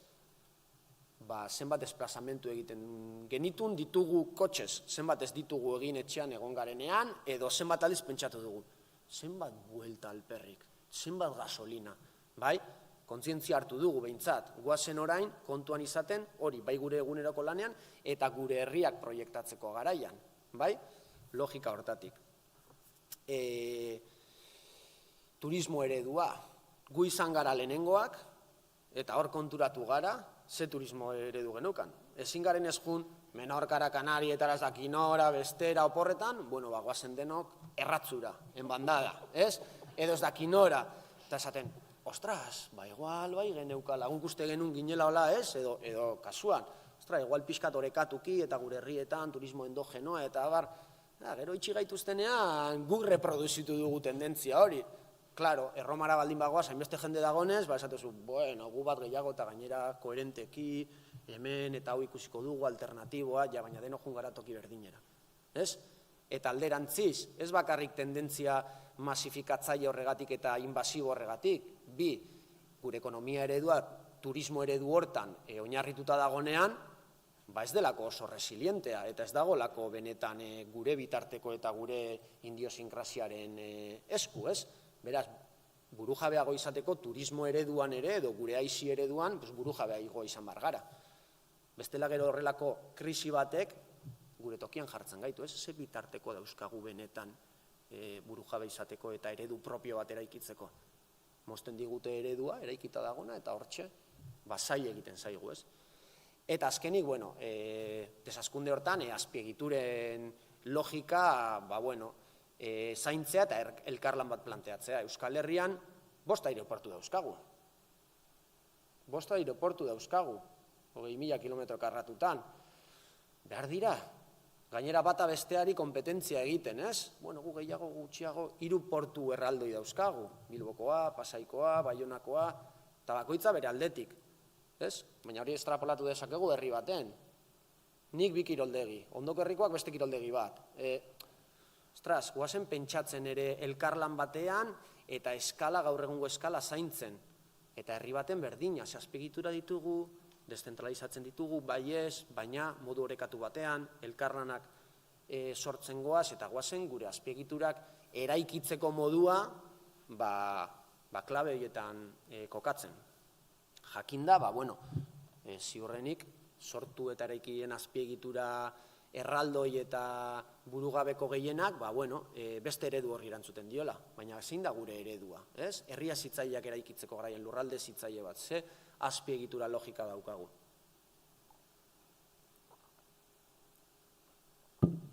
Ongi goaz? Bai, jarraitzen, bale. Hainbeste gauza, batzutan igual da gehiegi saltatzen nago, baina hirugarren klabea, importante eta jazten gara sartzen eta COVID-aren garaian argi ikusi dugu. Gure oinarrizko eskubideak eta beharrak asetzeko beharrezko dauzkagun zerbitzuak desmerkantilizatzea. Direla, etxe bizitza, zaintza, elikadura, ura, argindarra, energia, bai? Nor kontrolatzen ditu horiek? Hau da, COVID garaian ikusi dugu, denok nunbaiten egon behar ginenean, hor konturatu gara denok etxa daukagula, eta horrezan dugu, ze etxe daukat, ez dauka lehiorik, ez dauka balkoirik, ez dakinok ez dauka etxerik, udaletan egon dira ere egoerak de, etxegabekoak, etxegabekoak, ostras, nun sartzen ditugu, zenbat etxe bizitza publiko dauzkagu pertsona horiek sartzeko, ez dauzkagu, bai batzuk, nun kudeatzen dira, patrimonion edo, irigintzan, ostras, nun daude etxe horiek, etxe bizitza, eskubide bada eta bere funtzioa da, pertsona orok gure bizitza individual eta kolektiboa desarrollatzeko bizitoki bat eukitzea eta segurtasun hori eukitzea. Beraz, etxe bizitzaren gaia merkatu logikatik eta merkatu kapitalistaren logikatik atera beharra daukagu, baldin eta herri hezitzaileak eraikitzeko edo antolatzeko garaian. Ze aurrek ere etxe bat behar dute, toki bat behar dute, baina familia horiek ere bai, eta mundu guztiak behar du, herri hezitzaile bat ez dute aurrek bakarrik eraikitzen, aipatzen zen, eraikitzen du, pertsiana konpontzera doanak, ogia saltzen duenak, azken finean, eta pertsonaiek segurtasun minimo bat behar dugu. Etxe bizitza, merkatu logikatik atera behar dugu gure herrietan. Eta badauzkagu, esperientzia ezberdinak, etxe bizitza publikoak, etxe bizitza komunitarioak, eta abar, bai. Importante, COVID garaian ikusi dugu, arrakala digitala. Gaur egun ja telekomunikaziokiko, gaur egun ja datuak guregana iristea, ia ura guregana iristea bezala da, elikadura guregana iristea. Etxetan konfinatu gaituzte, hezkuntza, saiatu gara modu baten edo beste baten eramaten, gure harreman sozialak modu baten edo beste baten eramaten, informatuta egoten, beraz gaur egun ja guregana iristen den datu txorro hori, telekomunikazio azpiegitura, ja beharrezko, oinarrizko behar bat bilakatzen ari da. Eta hor ikusi dugu, nordan pobre behar horietan. Arrakala digital bat sortu da, basegon baina ikusi dugu, eta hor egon dira proiektu ezberdinak, bai administrazio edo nolabait sare publikotik, eta baita sare kooperatibotik, hor daukagu Izarkon kooperatibaren adibidea, eta beste asko jongo ziren. Benga, zer behar dugu interneta, ze aurrek behar dabe, nola iten dugu, udalak, eskolekin batera eskaerak egiten, bitarteko material horiek dauzkatenak, kasuntan kooperatiba batzuk, edo enpresa batzuk, bitarteko horiek jartzen, hau da, ez baldin badaukagu materialitate hori eraikita, berdina elikadurarekin, elikadura ez balitz iritsiko, ez balitz denda txiki horiek gure etxe ondoan, ezingo genuke jan, beraz, materialidade hori, zerbitzu horiek, lortu behar dugu komunitatearenak eta publikoak izatea, edo publikoak eta komunitatearenak izatea. Horrek eman bai digu resilientzia, egoeraz egoera, gure territorioa eraikitzen jun eta gure herrietan buru jabe izaten juteko. Berdina zaintza, COVID garaian zaintza, helduak ezin dira etxetik atera, aurrak ezin dira etxetik atera, eta nola sustengatzen da hau? Zaintza sare horiek, komunitatetik, publikotik, sustatu direnak, eta ziurrenik gero dauzkagunez bi udalerritako esperientziak, entzun ahal izango ditugunak, edo galdetu ahal izango ditugunak, zaintza merkatutik atera eta publiko komunitario kooperatiboa bilakatzarena, ezinbesteko. Eta berdina, energia, ura, ze jendeak bere tabernak itxi behar izan ditu, edo etxan geratu behar izan gara, edo ertean gaude, baina norbaitek argindarra igual kobratu digu, bai? Eta enpresa horiek ari dira nun baitetik jasotzen dirua, eta bestetik lapurtzen dirua, bai? Ze denok baldin bagaude pandemian eta denok baldin bagaude krisian, denok jarri beharko dugu pikin bat. Izarkomek jarri duen bezala, ez dakiz eudale jarri duen bezala, baina noren esku daude ura, noren esku dago energia, bai? Eta bitarteko horiek, hau da, gure oinarrizko beharrak asetzeko dauzkagun edo antolatu behar ditugun zerbitzu horiek gure herrietan, gure eskualdetan, Euskal Herrian, buru jabe izan bargara, ze bestela ez ditugu erramintak izango, edozein egoeratan aurre egiteko benetan materialidade hortatik, eguneroko beharren materialitatetik. Eta hortarako, enpresa publiko komunitario kooperatiboak, bai, hortarako sortzen herrietan juten goazen kanalizazio berri hoiek publikoak izatea, bai dela zuntza, bai dela elektrizitatea, bai dela eta abar, bai. Horrek emango digu, egoeraz egoera, gero eta resilienteago eta gero eta buru jabeago izateko bitarteko materialak. Lurraldearen oreka, desaskundea, zerbitzu horiek gure esku egotea, merkatutik kanpo, bai, publiko, kooperatibo, komunitarioak izatea. Laugarren lerroa,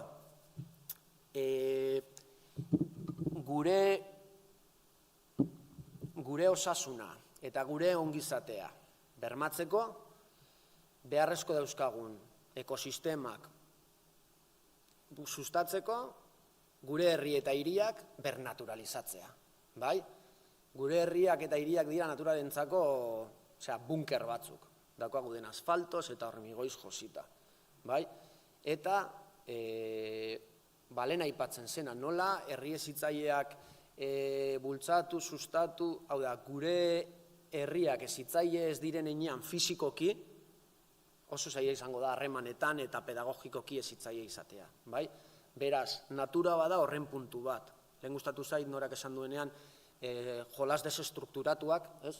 Askotan espazio desestrukturatuak, eta desestrukturatua da natura, eta aldi berean estrukturatua da, baina ematen dio logika desestrukturatu bat urteetan lurralde antolamendua eta hirigintza izan den estruktura hortatik, ez? Linea, marra, ez? Planoetan estrukturatzen dena. Eta planoetan ez dago bizia kalean dago, ez? Orduan, hirien bernaturalizazio hori.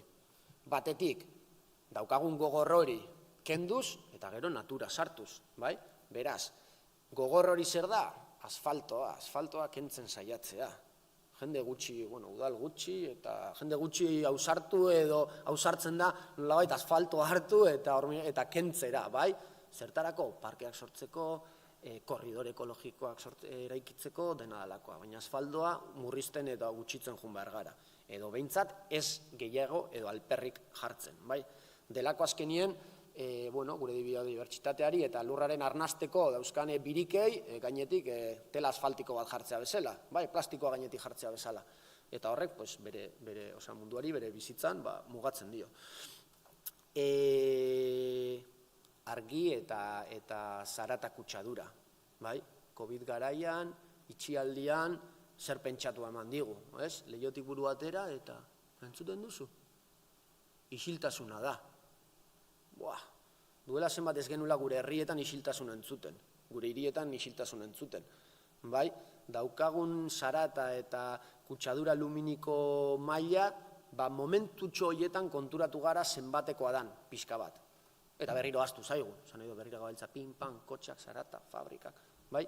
Beraz, hor badugu lana, ratio batzuk daudalako, eta ez dakigulako ez da zeintzu diran ratio horiek, beraz, aztertu ditzagun eta saiatu garen kontzienteki horietara heltzen, eta hortik aurrera, desazten, desaskunde mailan. Eta gero ja legoke naturari nola egiten diogun lekua pixkanaka.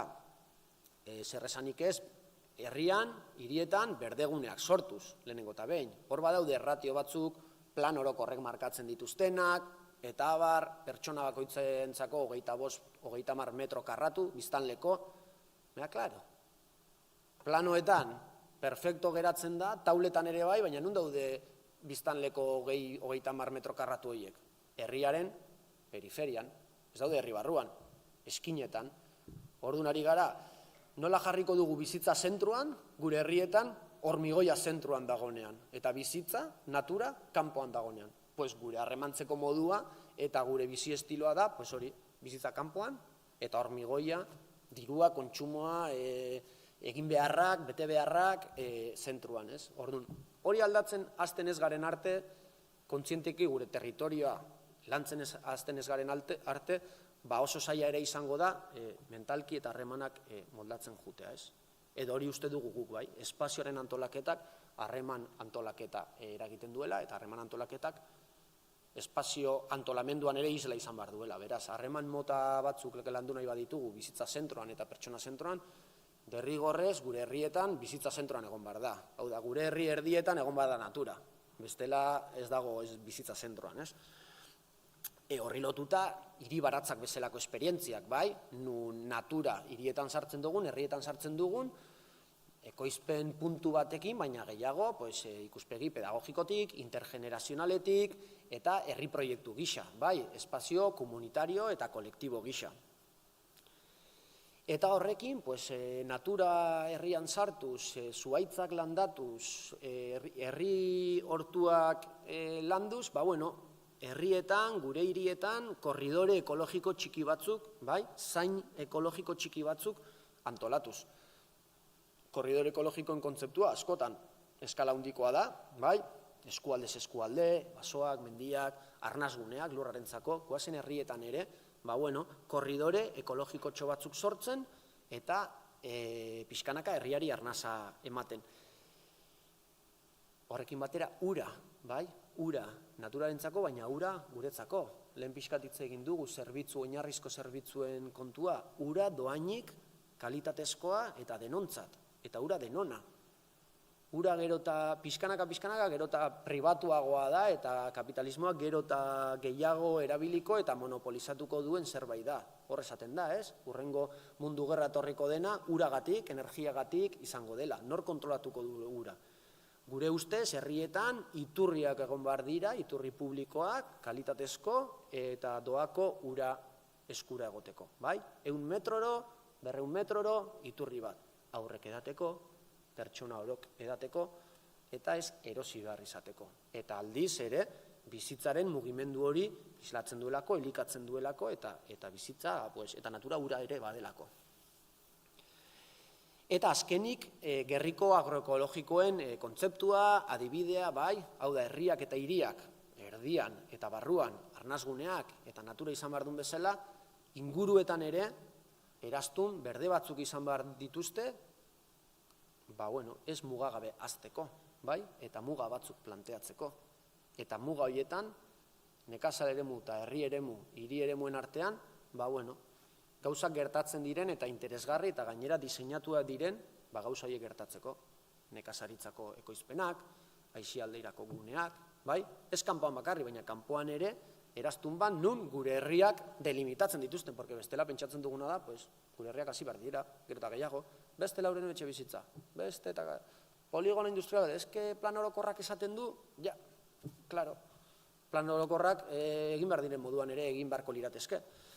Batzutan, udaletan daukagu tokatu zaiguna, eta beste batzutan tokatzen zaigu plan orokorroiek impulsatzea. Beraz, 5 lerro hauetan lan egitea klabe irutzen zaigu horregatik, ez? Eta azkeneko lerro estrategiko garrantzitsua, eta agian, herri jazitzaileei begira, eta eskala mikroan, pista asko ematen dizkiguna, mugikortasunaren berrantolaketa, eta kaleen berjabetzea, Beste agabe ez daukana zentzurik, eta horregatik gaur ere ez genuen tarte hortan edo lerro hortan gehiegi sakonduna. Iruditzen zaigulako beste guzti aldatzen ez dugun bitartean gure kaleetan aldugula 4 espaloi aldatu eta 2 errepide mugitu, baina kapitalismoak garamatzan eredua buelta ematen ez baldin badiogu, edo usten ez baldin badiogu, basea izango dela mugikortasun eredua eta kaleaz berjabetzea, ez? Horrekin, auto eta motoen mugimendu guzti hori murriztea, eta murriztea, baina ratio batzuk bilatuz, eta benetan helburu konkretu batzuk jarriz, ze oso erresa da esatea, kotxen eta motoen zirkulazioa gutxitu, zenbat gutxitu. Bai, guazen gure udaletan, gure udalerrietan lan hori egiten, bai instituziotik eta bai komunitatetik, benetan kontzienteki pauso horiek ematera, transporte publikoaren eta txirrindaren mesedetan, bai, transporte publikoa, bai herriz herri, eskualdez eskualde, eta txirrinda. Txirrindarako ja udalerrietan proposamen zehatzak egin behar ditugu, eta danok gainera neurri zehatzak hartu behar ditugu, komunitatetik, kooperatibetatik, udaletatik, bai, pixkanaka neurri batzuk hartzen hasi behar ditugu. 25, 30.000 biztanletik berako udaletan, diru laguntzak, txirrindak sustatzeko, txirrindak berriztatzeko, eta importante, errepideetan bidegorriak bai, baina errepideak txirrindentzako izan behar dira. Izango dalako modu bakarrak kotxek serio hartzeko, pixkanaka ez dela haien zona errepidea baizik eta konbibitu behar dutela. Ze bestela da betikoa, txirrindak iskinan eta kotxa bere metro guztiekin. Hori aldatu beharra daukagu. Eta 30.000 biztanletik gorako herri jakasi hirietan, ze herri dira, txirrinda publikoaren sistemak, bai, ezagutzen ditugu gure inguruko herri handietan, ez dakit, hirietan ja bai, gure txirrinda publikoak, tarifa batzuk, eta horren arabera, hori erabili, toki baten hartu, beste baten utzi, baina importante, errepidetatik txirrindetan ibiltzea, bai, eta txirrindek prioritate izatea errepide horietan, mintzat herri barruan. Bai, zemanoa ba. Oipai, barkatu. Eta, bueno, azkeneko kontuak, espazio publikoa, plazak eta kaleak. Lehen aipatu den bezala, gustatu zait, material desestrukturatuak, kaleak eta plazak ere desestrukturatuak izan behar dira. Azken finean, hor gauzak gertatzeko eta imaginazioz aritzeko bai aurrak, baina bai gu, kontinuum bat izan behar dira, nundan toki bat harremantzeko, egoteko, aisialdirako, jolasteko, divertitzeko, bai, eta ez, hemen ere mutxo bat jolasteko, hemen gure xahartxoak jartzeko 3 banku, hemen belargunetxo bat hor txakurrentzako, bai, izan behar dira, espazio batzuk nun imaginaziorako aukera eman behar duten, harreman librerako aukera eman behar duten, eta orain inoz baino gehiago, plaza publikoan aritzeko eta representazio publiko anitz, herriko anitz hori ikusiko diren espazioak izan behar dute. Aipatu ditugu 5 lerro estrategiko, bakoitzean 1000 gauzatxo daude, baina behintzat esateko gure herriak antolatzeko garaian 6 ikuspegirekin lan egin behar dugu. Lurraldearen oreka, desazkundea, zerbitzuen desmerkantilizazioa, herrien bernaturalizazioa, eta mugikortasunaren berrantolaketa, eta kalen berjabetzea. Momentu hontan aukera asko dauzkagu, eredu berriak planteatu, eredu zarrak hartu, eta neurriak planteatzeko, eta gure herrietan beste bizi modu eta beste egiteko modu batzuk martxan jartzeko. Eta hori litzateke. Eskerrik asko.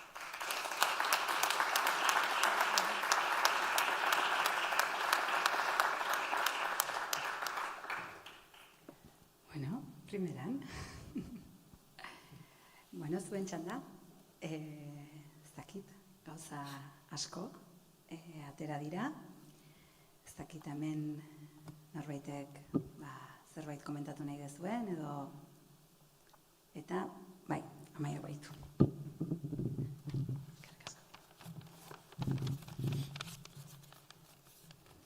Etxetik, norbaitek, nora, zutzako galderatxo bat, irakurtzen dut dagoen bezala, herri hezitzaile garen herrietan gurasoekin ze lanketa egin daiteke hau guztia barneratzeko. Orain da, azterketaren txanda, kenduko dut. Gurasoekin. Hola, bertsolari moduan gainera. Ez dakit. Guk, adibide ez da eredugarria, nire praktika, hortan ni ez naiz inor baino adituagoa biztan denez.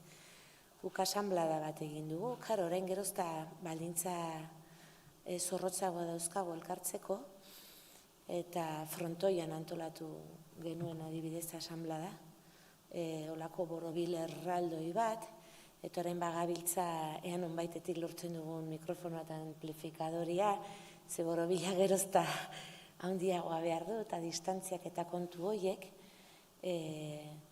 baina, ez dakit, nik uste dut, badela mugak muga hau sozializatzeko beharra badugu. Eta nik uste dut denek ulertu behar dugula, eta garrantzitsua da gurasoak barnebiltzia hortara, eta aldenean ere bai bertze ez dakit langileak eta zaintzaileak, eta zaintzaileak dio da denean diot, ez dakit etxeko langile izan daitezkenak, edo aitatxi amatxiak, edo osabai zebak, eta bar. Eta garrantzitsua iduritzen zait, ze da paradigma aldaketa bat, eta hoi ulertzia. Ze batzutan ari gara gure borondate on guziakin, eta ez gara, ustez eta konpartitzen ari garela da hizkuntza berdinean hitz egiten ari dugula ondokuarekin, eta ez da hala izaten. Eta dire, oso idei soilak eta xumiak dira, baina, eta ez dakit, galdera hortizi joan, zertzen gurasoekin, nola? Baina, pensatze dut, maizu edo maestraren bat edo izanen dela, pensatu nahi dut. Eta belarriak komunikazioaren kontu horrekin. Saldu digute, komunikazioa dela ariketa, konduktismoak azaltzen zigun ariketa ez, estimulua erantzunaren lerro horretan, hemen dago emalia eta bertzaldean dago hartzailea, eta jakin beharko genuke, eta nik asko insistitzen dut beti komunikazioaren kontu honetan, definizio hori, komunikazioaren definizio hori, alegia emaletik hartzailera mezu bat kanal baten bitartez, eta komunikazioa hori ez dela definitzen hasten horrela, telegrafoa asmatu arte. Eta, gero, Laswell eta gisako autore batzuk, hor asko insistitu arte. Masa komunikazioan eta horratzi podermikoa eta idei hoien bueltan, beraz oso planteamendu konduktistetan. Eta pila bat insistitzen nabil horretan, komunikazio interaktiboa, igual zeit pantalla bitartez telematikoa izan, mediatizatua izan ala ez, dela hibridagarria potentziala dena, aldean hitzekoa dena, eta entzutea, maloagutziren zentzu horretan, entzutea dagokigu pertsona guztiek badugulako zerbait errateko, eskubidea, gogoa, nahia, eta gainera pertsona guztiek badugulako hortik zerbait ikastea. Beraz, horregatik, hor pixket eskaz gelditu naiz leno horretan, jarrera politiko badela erraten dut. Eta entzutea, bakizu nola definitzen zen komunikazioa telegrafo asmatu aintzinean. Telegrafo asmatu aintzinean komunikazioa zen, jendeen arteko ulerkera ona edo buen entendimiento, jendean artean edo. Hola definitzen zen. Eta inoiz baina garrantzitsuagoa da. Forma bilatu beharko da, segurtasun neurriak eta hori dena, baina baiak eraikiko baditugu ez hoien lerro artean, entzun behar dugu, komunitatea inoiz baino gehiago eta partekatu behar dugu. Eta hartan, bertxe adibidetxo bat, guk asanblada horiek egin genituen, eta asanblada horietan batera dira, batoki gehienetan bezala, eta urtebetetzeak ezin dira, non jartzen du protokoloan urtebetetzeak ezin dira ospatu? Igual ez lehenoko moduan, gauza batzuk. Edo igual, inkluso, bai, beti bada irudimentxu jokatzea. Non jartzen du protokoloetan ezin diogu begietara begiratu, ezin dugu elkarrekin kantatu, ezin dugu elkarrekin irri egin. Bueno, ikastetxe handi batekoa baldin bada galdetu duena bezakit, goizeko 11 dira orain.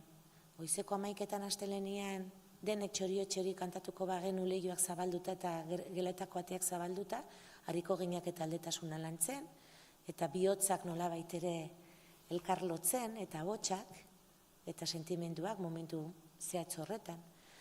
Non jartzen du hori ezin ez, hori denak respetatzen ditu protokoloak eta araudiak eta neurri guziak.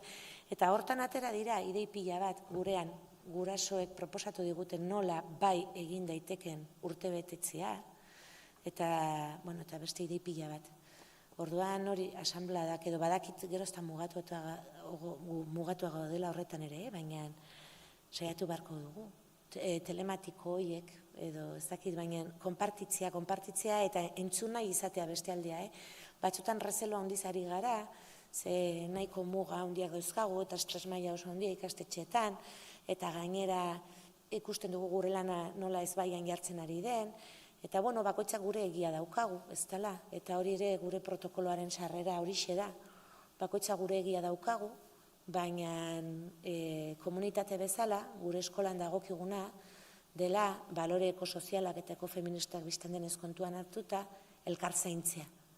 Eta barridetasun harreman hori, historikoki eraiki duguna, barridetasun auzokidetasun edo bizilaguntasun edo taldetasun harreman hori mantentzea koiuntura.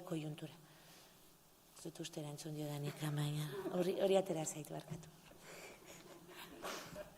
Erantzun dezu. Hemendik, beste zerbait? Ez? Bueno, Ibai, Nora, plazer bat eskerrik asko benetan, interesgarria, eta, poliki joan jaisten, eta agurtzan eta aizpea, mesedez, alde zuenean, garbitzen dutenean, joni gotzen, bai?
Bueno, egunon, zueire. Eskerrik asko, gaur hemen egoteagatik, bakigu lankargaz oso beteta zabiltzatela udaletan, eta benetan, eskertzen da tartetxo hau hartzea, hitzartzea hoxe prestatzeko, eta, gaur hemen dauzkagu Agurtzane Aizpea Otaegi, Errenteriako alkatea, eta Agurtzane Solaberrieta, Usurbilgoa. Eta, bien artean pixkat, pandemia honek udaleetan sortu dituen behar eta erronka berriei komunitatea kontuan hartuz eta herri hezitzailearen ikuspegi batetik ematen ari diren erantzunen inguruan hausnartuko dugu pixkat beraiekin, bai? Eta gero berriro ere, galdera tarteantzat tartetxoa irikiko dugu. Orduan, nahi dezuenean.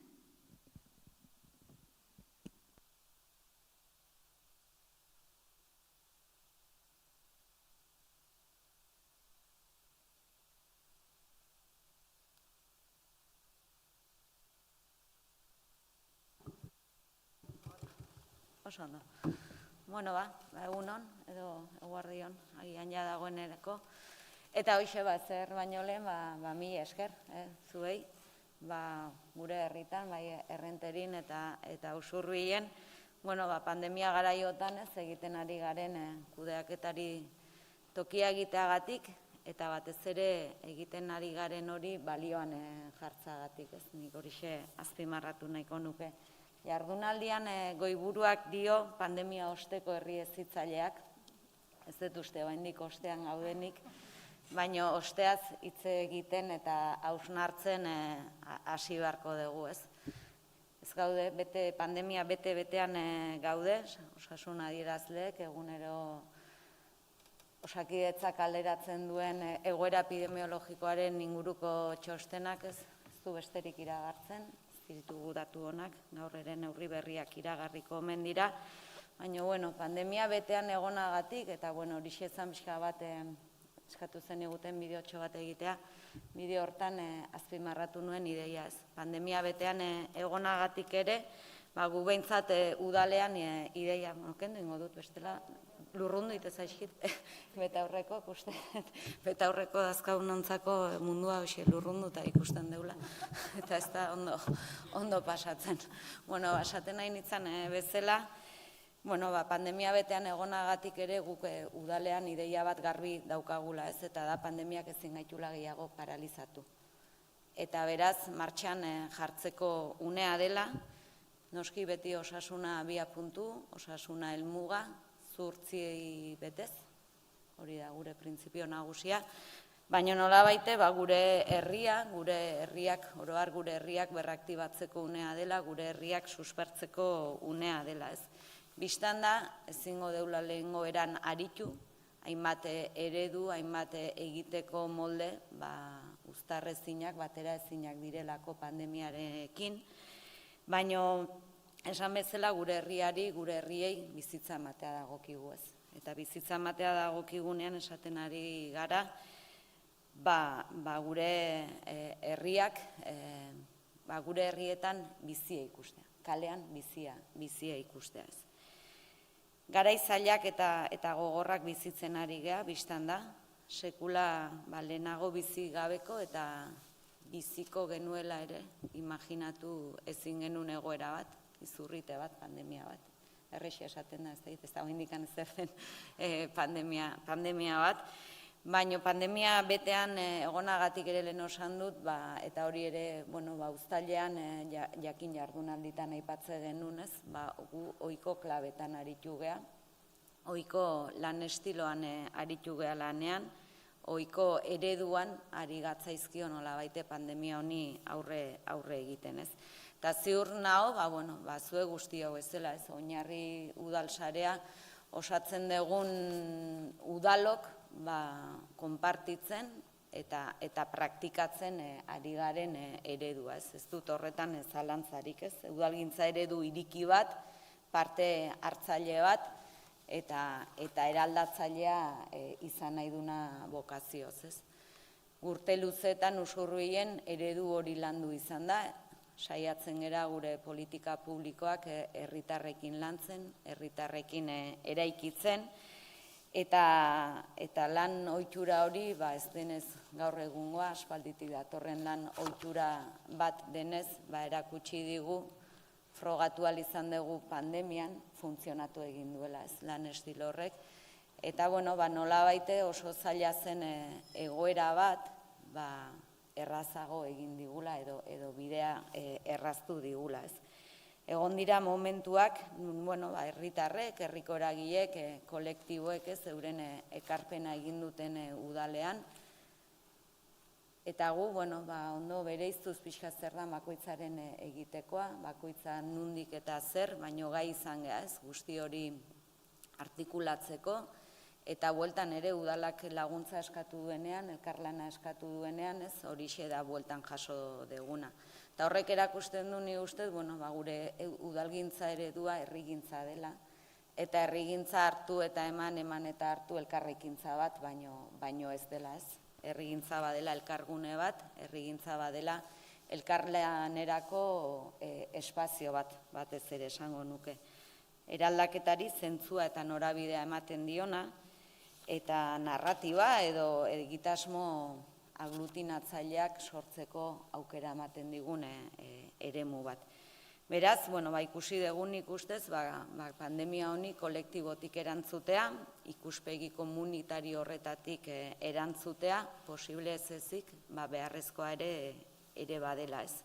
Egoera zaila eta gogorra izanagatik ere, osasun krisi honek aukera eman digulako, beste behin udalaren eta komunitatearen arteko hibridazio edo elkarlanerako aukera horiek esperimentatzeko. Eta ni uste garrantzitsuena arazo eta erronka handi hauei erronka kolosal eta komun hauei nola baite guzti horiei erantzuteko gaitasun kolektiboa badaukagula lantzea. Eta ni uste hori dela pixka gure herrietako kohesio sozial hori lantzeko ezinbesteko bide bat. Behin eta berriz esan dugu COVID-ak izua zabaldu du, beldurra zabaldu du, eta COVID-a batez ere zerbait izan bada biluzte ariketa bat izan dela. Sistema hau biluzik utzi duela, nola baite sistema honen aldamio izkutu horiek, egiturazko akats horiek, sistema honen eredu honen zelofanak eta hauskortasun horiek agerian utzi dituela. Baina nik positiboari begiratu nahi diot, horren influentzuan, horren kontrakarrean badagoelako jendearen arteko elkartasun uholdea ere sortu duelako pandemia honek, nola baite injustizia sozialari erantzuteko ikusten ari gehan eta hemen sortu direla hainbat egitura, publikoaren eta komunalaren arteko lankidetza berriak sortzeko gai izan gehala, eta beste gizarte bat pentsatzeko, beste gizarte bat eraikitzen hasteko diskurtsoak ere, eta mezuak ugaritzen ari direla han eta hemen, ez.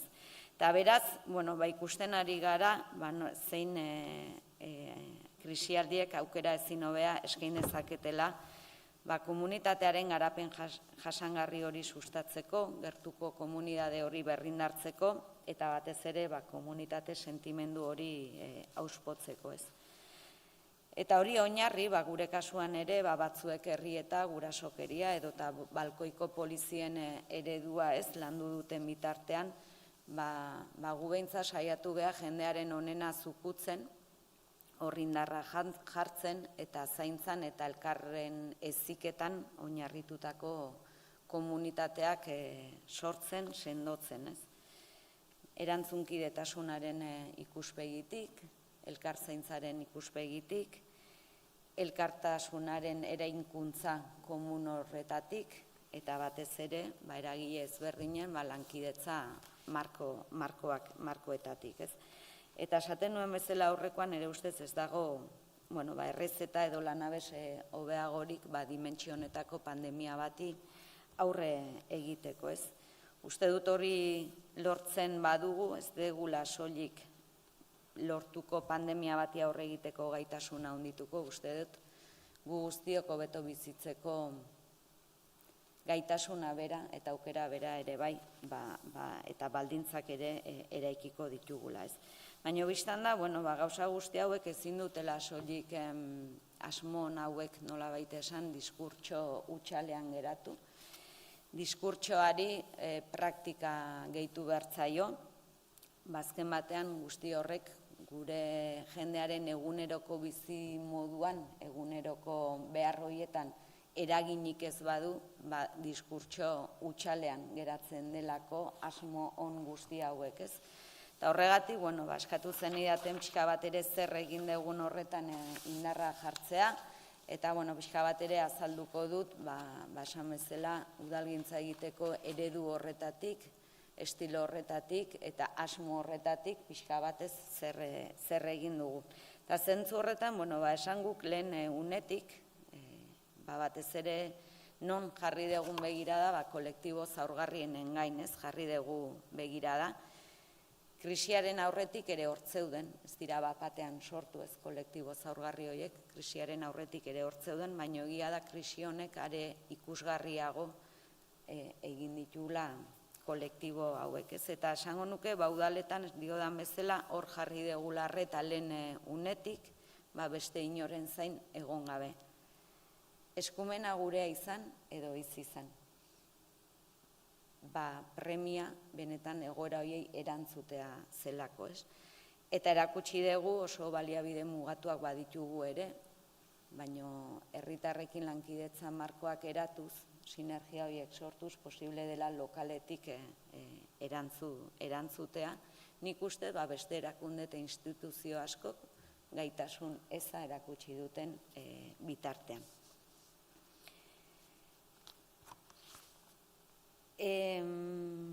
Pixkate, den zer horretan, hainbat herritan sortu ziren zaintzasareak eta gure herrian ere gai izan ginen, esan bezala, urtetan landu izan dugun bide horren ondorioz gai izan ginen 24 ordutan gure herriko bolondres sarearen egitasmoa landu, sortu eta martxan jartzeko, ez? Gogoan dut alarma egoera dekretatu zen egun horretan, larunbat horretan, kasik egun osoa eman genuela gure udaletxeko udalbatza aretoan, udal gobernuko kideok, oposizioko zinegotziak, udalangileak, merkatari elkartetako kideak, zein bolondres honetan parte hartzeko preseuden herritarrak bilduta,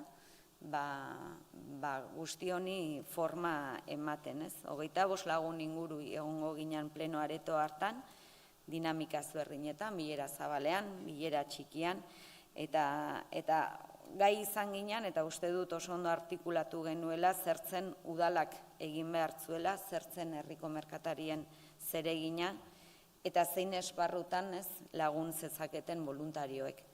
Eta deialdia publiko egin, eta 2 egunetan berehala 105 lagunek eman zuten ekimen honetan parte hartzeko izena. Eta esango nuke, inoiz gure herrian egin den ariketa komunitario eta solidario handienari bide eman geniola larunbat horretan. Eta helburua argia zen gure herrietako adinekoak babestea, adinekoak zaintzea, ikusten ari garen bezala COVID-ak edo koronavirusak gehien erasan edo kolpatu dituen kolektiboa den neurrian, ez?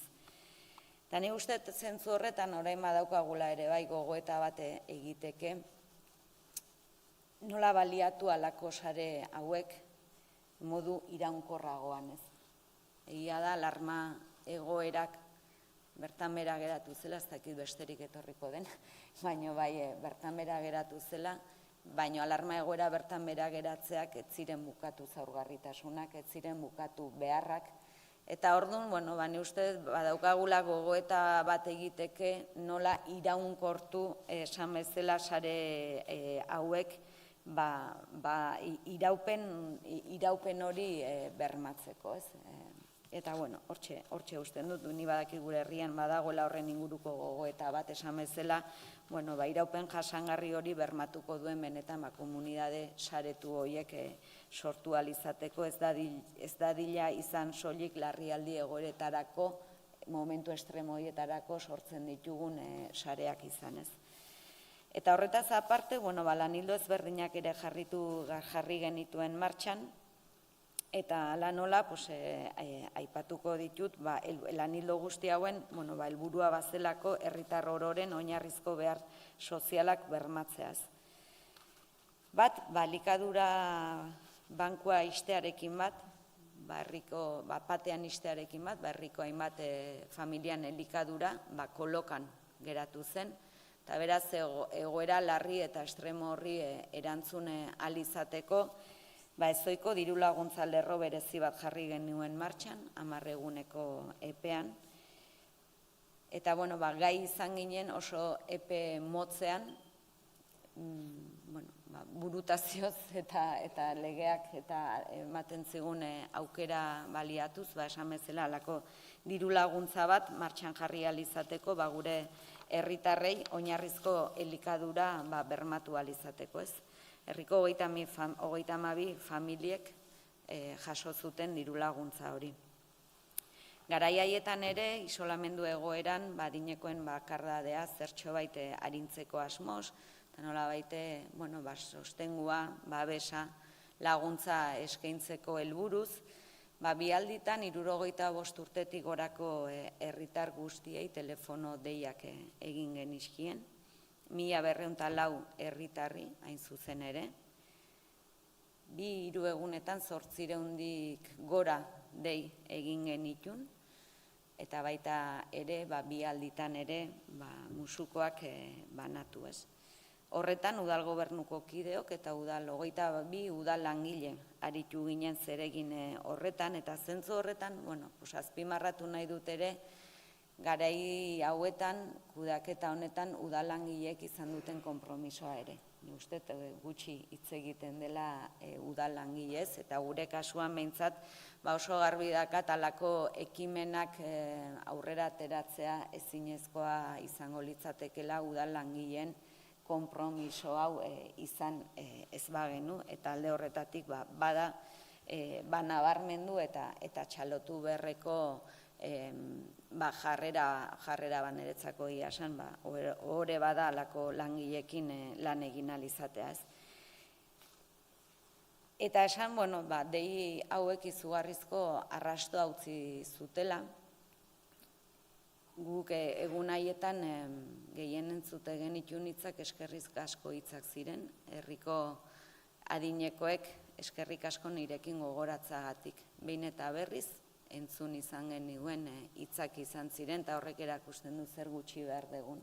Elkar zaintza zaritze garen honetan, telefono dei bat, berarekin gogoratu garela ikustea, eta zer nolako eskertza ez jaso genuen bueltan.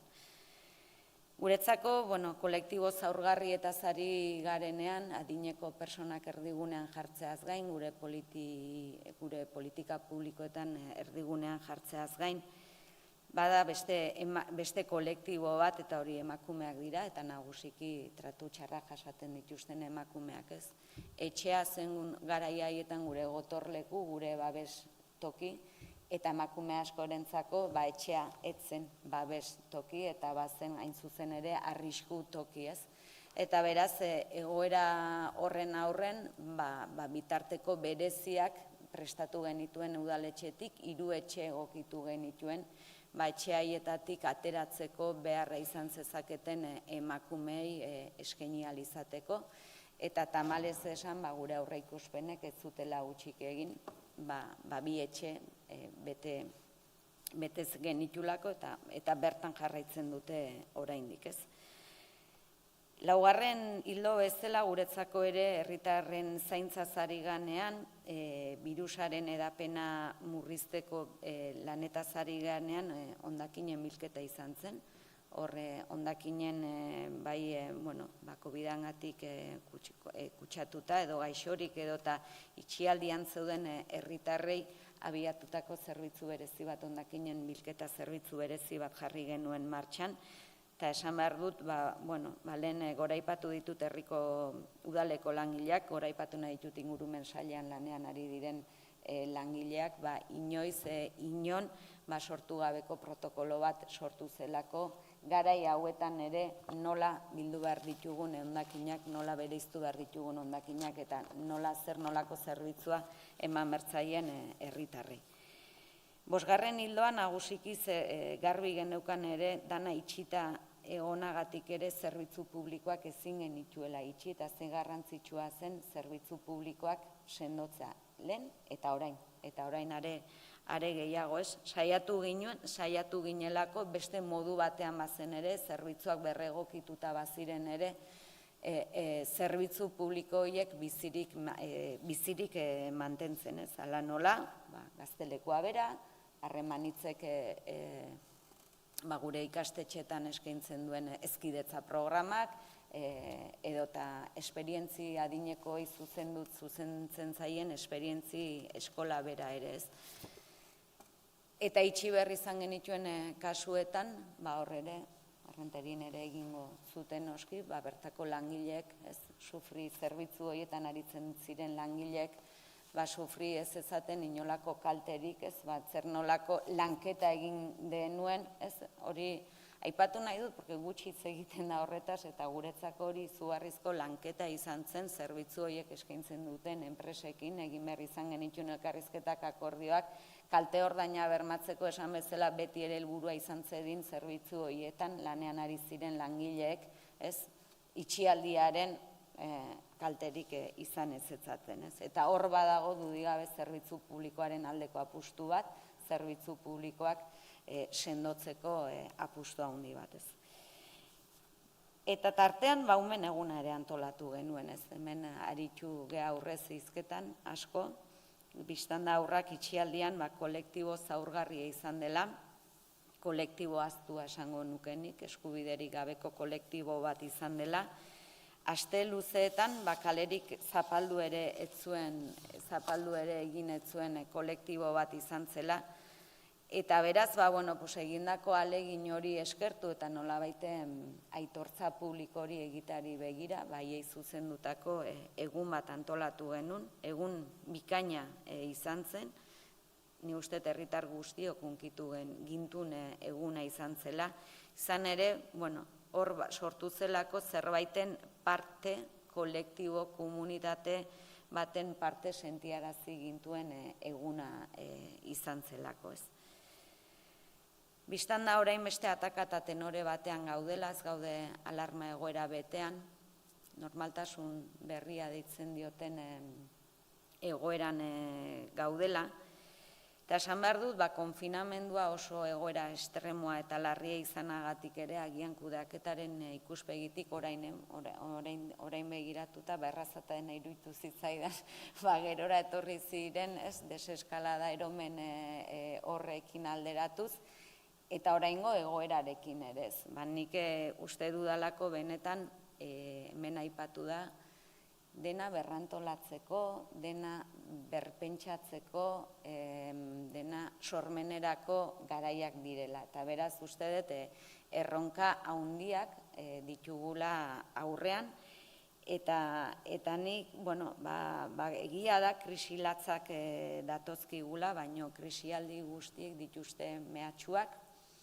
eta dituzte aukerak. Eta nik uste dut hain zuzen ere horri erreparatu behar diogula aukerei, izan ere, bestela, beldurrak eta desmobilizazioak eragin dezakeelako, beldurrak eta ziurgabetasunak desmobilizazioa eragin dezakeelako, alternatibarik ezaren ideia instalatu daitekeelako, eta horrek eta ikusten ari gara, faxismoaren eta eskuin muiturraren gorakada, ez. Eta beraz horren aurren, uste dut aukera horiek baliatu behar ditugula, bestelako gure politika publikoak, gure ereduak, eraldaketaren mesedetan benetan kokatzeko, ez. Hemen gainera askotan uste gainera tokatzen zaigula bestelako pedagogia bat egitea osasunaz ari geanean, ez. Ni uste dut herritarren osasuna jokoa dagoenean egia da dena dela zailagoa, baina uste dut bestelako pedagogia bat egin beharko genukela osasuna ez delako soilik gaixotasun gabezia bat, ez. Eta ikuspegi hori batzuei uste tokatzen zaigula ere lantzea, ulertzeko egiten ari garen eta eraiki nahi dugun eredu horren zutoinean pixka bat hori ere badagola. Hemen lehen honorak hitz egin du emozioaz, nik uste dut oraindikan ez dela behar beste aztertu, edo aztertzeke dagoela benetan, luzatzen nahi naiz igual, ez? Orduan bukatzen jungo naiz, baina esan nahi nun, hori ez dela oraindikan behar bezala aztertu, ez, jendearen emoziotan eta osasun psikikoan benetan zer nolako eragina utzi duen COVID-ak, nik argi dut benetan egoera honek arrastoa utziko duela gizartean, eta horrenbestez alderdi psikologiko horri erreparatu egin bertzaiola, ez, eta osasuna sustatu behar da, baina osasuna modu integralean sustatu behar degula ulertzen dut, eta osasunaren izenean, segurtasunaren izenean, ezin direla hain modu bortitzean mugatu askatasunak. Eta uste, benetan hori gaur egun jokoan dagoela, gaur berriro ere Iñigo Urkulluk neurri berriak iragarriko ditu, eta okerrena da orain arteko norabidean doazela, ez? Eta ez, hemen landu nahi ditugun norabide horretan, eta zer nolako ikusten dugun, egunerokoan zer nolako beharra duten umeek, helduek, adinekoek parte hartzeko, sozializatzeko, eta guzti horri bide eman behar diogula, ez norak esaten zuen, distantzia, segurtasun distantzia, ez dadia distantzia soziala bihurtu ez. Baina uste momentu honetan hori klabea dela. Aste honetan justu, Ana Galarragak idazten zuen berrian, ez antza munduko osasun erakundeak egindako ohartarazpen baten inguruan, eta jadanik esaten ari dira, orain arte hartutako neurriak ez direla eraginkorrak, sortzen ari dela nolabaite desatxikimendu bat, apatia bat gizartean, eta berak emandako datuen arabera esaten zuten 60%ak baino gehiago dutela jadanik neke emozionala eta apatia, eta ni uste gure inguruan ikusi besterik ez dagoela benetan jabetzeko horrela dela, eta hartzen ari diren neurrien eraginkortasuna zalantzan jartzen aidala, ez? Eta beraz, eskatzen zula, munduko osasun erakundeak eskatzen ari dela, benetan behar zientifikoak, sozial eta politikoak aintzat hartuz, neurri onargarriagoak diseinatu behar direla, eta batez ere herritarren parte hartzea dela sustatu behar dena, neurri hoien diseinuan, neurri hoiek onargarriagoak izan daitezenez. Eta hau, aipatzen dut ideia hau, bain zuzen ere uste dudalako orain lehen osan dudan berrasmatzeko garaietan gaudela, eta osasunaren ikuspegi integral horretatik gure helburua badelako komunitate osasuntsuak sortzea, eta komunitate osasuntsuak sortu alizatzeko, eta jendearen behar emozional eta guzti horiei erantzun alizateko, horrek eskatzen digu benetan dana berriro martxan jartzea. Eta guk iraian hori egin dugu, dana martxan jarri dugu, zerbitzu guztia martxan jarri ditugu berdin, izan hezkuntzaren alorrekoak, izan kirol alorrekoak, hezkuntza ez formaldekoak, adinekoei zuzendutakoak, zahartze aktibo hori sustatzeari begira, eta ikusi dugu jendearekin hitz egiten dugunean, jendea gogoz dagoela, jendea beharrean dagoela, izen emate datuak iazkoak dira. Ez da egon, ez dira gutxitu datuak, eta ni uste hori badela zerbaiten seinalez. Bildurra dago, baina bildurra hori kudeatzen ikasi erakutsi egin behar dugu, eta ni behintzat, espero deutana ondo jutea, baina hor daude ez. Eta ez dakit, egia esan, moztu inbar nun, gauza momentu honetan eskuartean ditugun 3 proiektun berri ere eman nahi nuen, batez ere, tokiko merkataritza, ostalaritza eta zerbitzuen alor hori sustatzeko egin dugunaz eta egin asmo dugunaz hitz egin nahi nuen. Kulturaren arlorrean, justu gaina kultura zinegotziarekin etorri naiz, Lukenekin egindako lan izugarriaz ere lan hori balioan jarri nahiko nuke. Uste aste honetan edo aurrekoan Maialen Lujami hori entzun niola esaten, oztekin nork esan zuen, ez dakidala kulturari gabe biziot egintezken, baino ze bizitza tristea ez. Ni uste dut ere kultura bat dela hain zuzen ere zaindu eta babestu eta sustatu beharreko eredu bat, eta horren baitan ere kulturbiraren biren sortutako kulturbira egitasmoaren bitartez saiatu geha hori bultzatzen ez. Eta gero esan, aipatu nahi nun ere, udaberrian badaukagula asmoa zaintza ereduari buruzko partartze saio batzuk ere abiatzeko usurbilen ez. Garbi ikusi da COVID-ak,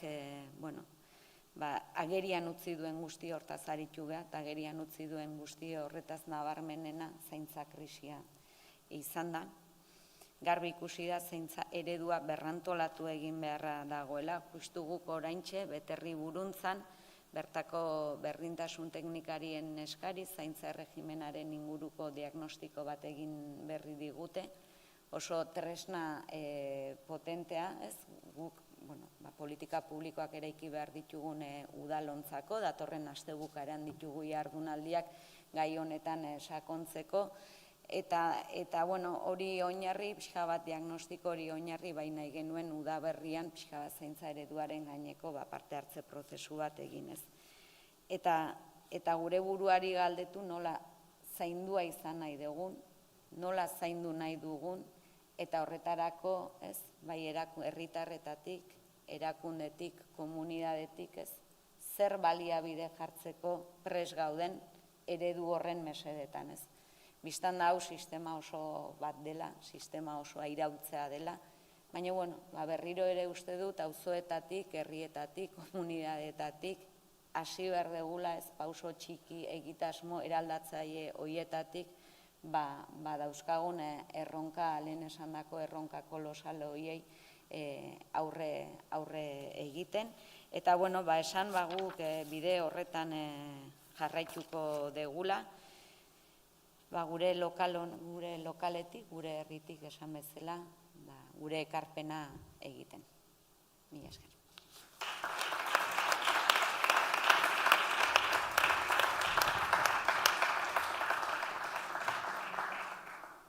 Bai ez, entzuten da? Bai. Bueno, eguerdi on guztioi, eta eskerrik asko lehenik eta behin oinarriri gonbidapenarengatik. Plazer bat berriro ere agurtzen erekin hemen eskuz esku aritzea. Eta, bueno, pixka bat nik agurtzanek esandakoari segida emanez, bai hasiko nintzatik esaten, pandemiak zerbait agerian utzi badu izan dela udalak izan direla nolabait herritarren beharrei erantzuten instituzio hurbilekoenak, eraginkorrenak eta beharrei modu benetan beharrak zeuden moduan edo egoerak eskatzen zuen moduan erantzuteko gai izan diren instituzio garrantzitsuenak izan direla, ez? Esango nuke, alarma egoera bezalako egoera excepzionalak edo konfinamendua bera hemen goian hor nonbait hartu zirela, baina inola ere aurre ikusi gabe horrek eduki zitzaken ondorioak eta horrek sor zitzaken egoerak, ezta? Eta esango nuke udalei tokatu zaigula justu horri erreparatzea.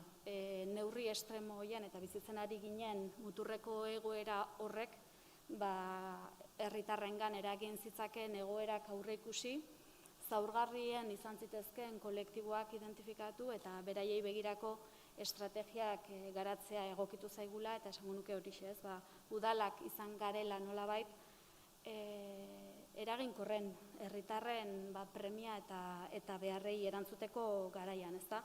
Tokiko baldintzak eta egoerei kasu eginez, alegia tokian tokiko errealitateari ahalik eta modu zehatzenean erantzunez, herritarren beharrak eta batez ere kolektibo zaurgarrienen beharrak erdigunean jarriz eta noski udalaren eta sare komunitarioaren arteko elkarlana bideratuz eta ahalbidetuz, ezta?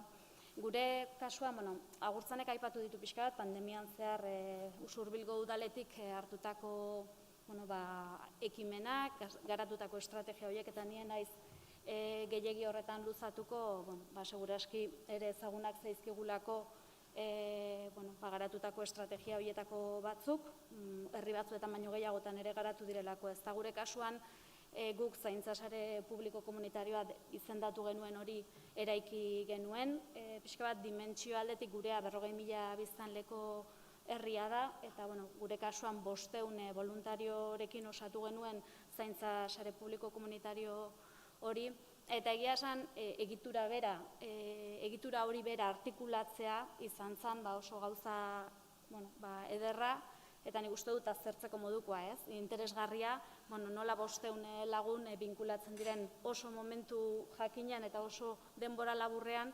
horrelako sare batekin, ezta?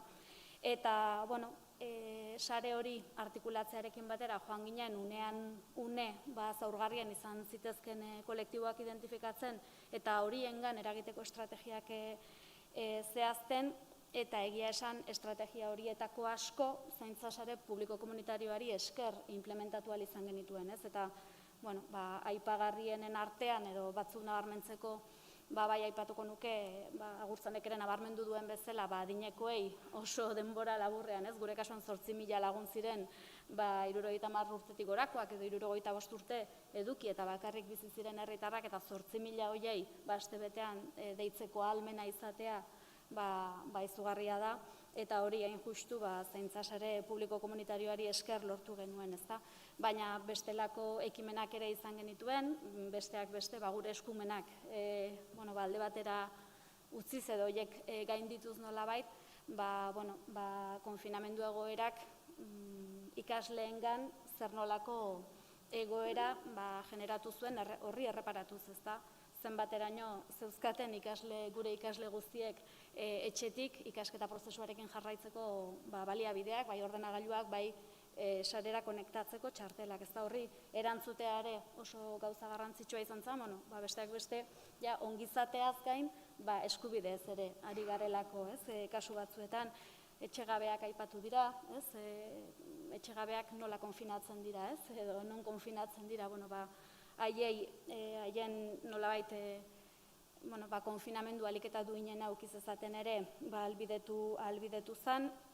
Eta gero, lehen esaten nuen, hemen hartzen dira erabakiak, baina ez zaie erreparatzen gero ondorioi edo ez dira neurriak hartzen edo estrategiak garatzen ondorioi erantzuteko, eta adibidez COVID-ak eduki dituen eta konfinamenduak berak hasiera batean, baina gero ondoren COVID-ak berak ze ondorio ekonomiko eduki dituen kolektibo ezberdinentzako, bai familientzako, baina baita ere enpresa txiki eta establezimendu, ostalaritza, bai, bestelako negozioentzako, baina baita etxeko langileentzako, adibidez, ondorio ekonomikoei buruz hitz egiten dugunean, askotariko kolektiboak hartu behar ditugu kontutan, guk gure kasuan estrategia oso bat garatu genuen, talka plana izendatu genuena, 16 hildo jasotzen zituena, eta esango nuke gure herrian behintzat, horri ere, ondorio ekonomikoei ere, udalerritik erantzun zaiela, gure kasuan enpresa txiki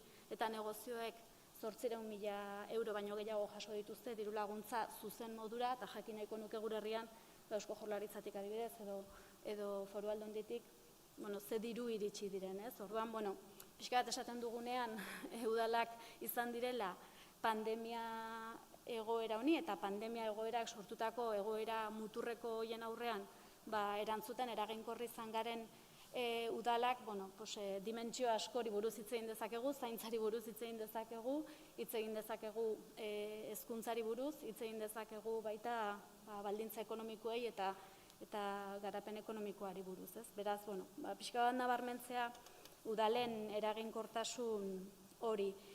Guk pixka bat garatu dugun estrategia horretan eta sortu dugun kontakizunean ere, nabarmendu dugu etengabe, azkenean pandemiak lehendik ere gure artean genituen desberdintasunak eta zaurgarritasunak areagotu besterik ez dituela egin edo ageriago jarri dizkigula, azkenean hor zeuden arrakalak eta pitzadurak eta egin dena da horiek ikusgarriago bihurtu direla, eta baita ere nabarmendu nahi izan dugun ideia bat izan da ez ditugula gure politikak desberdin egin.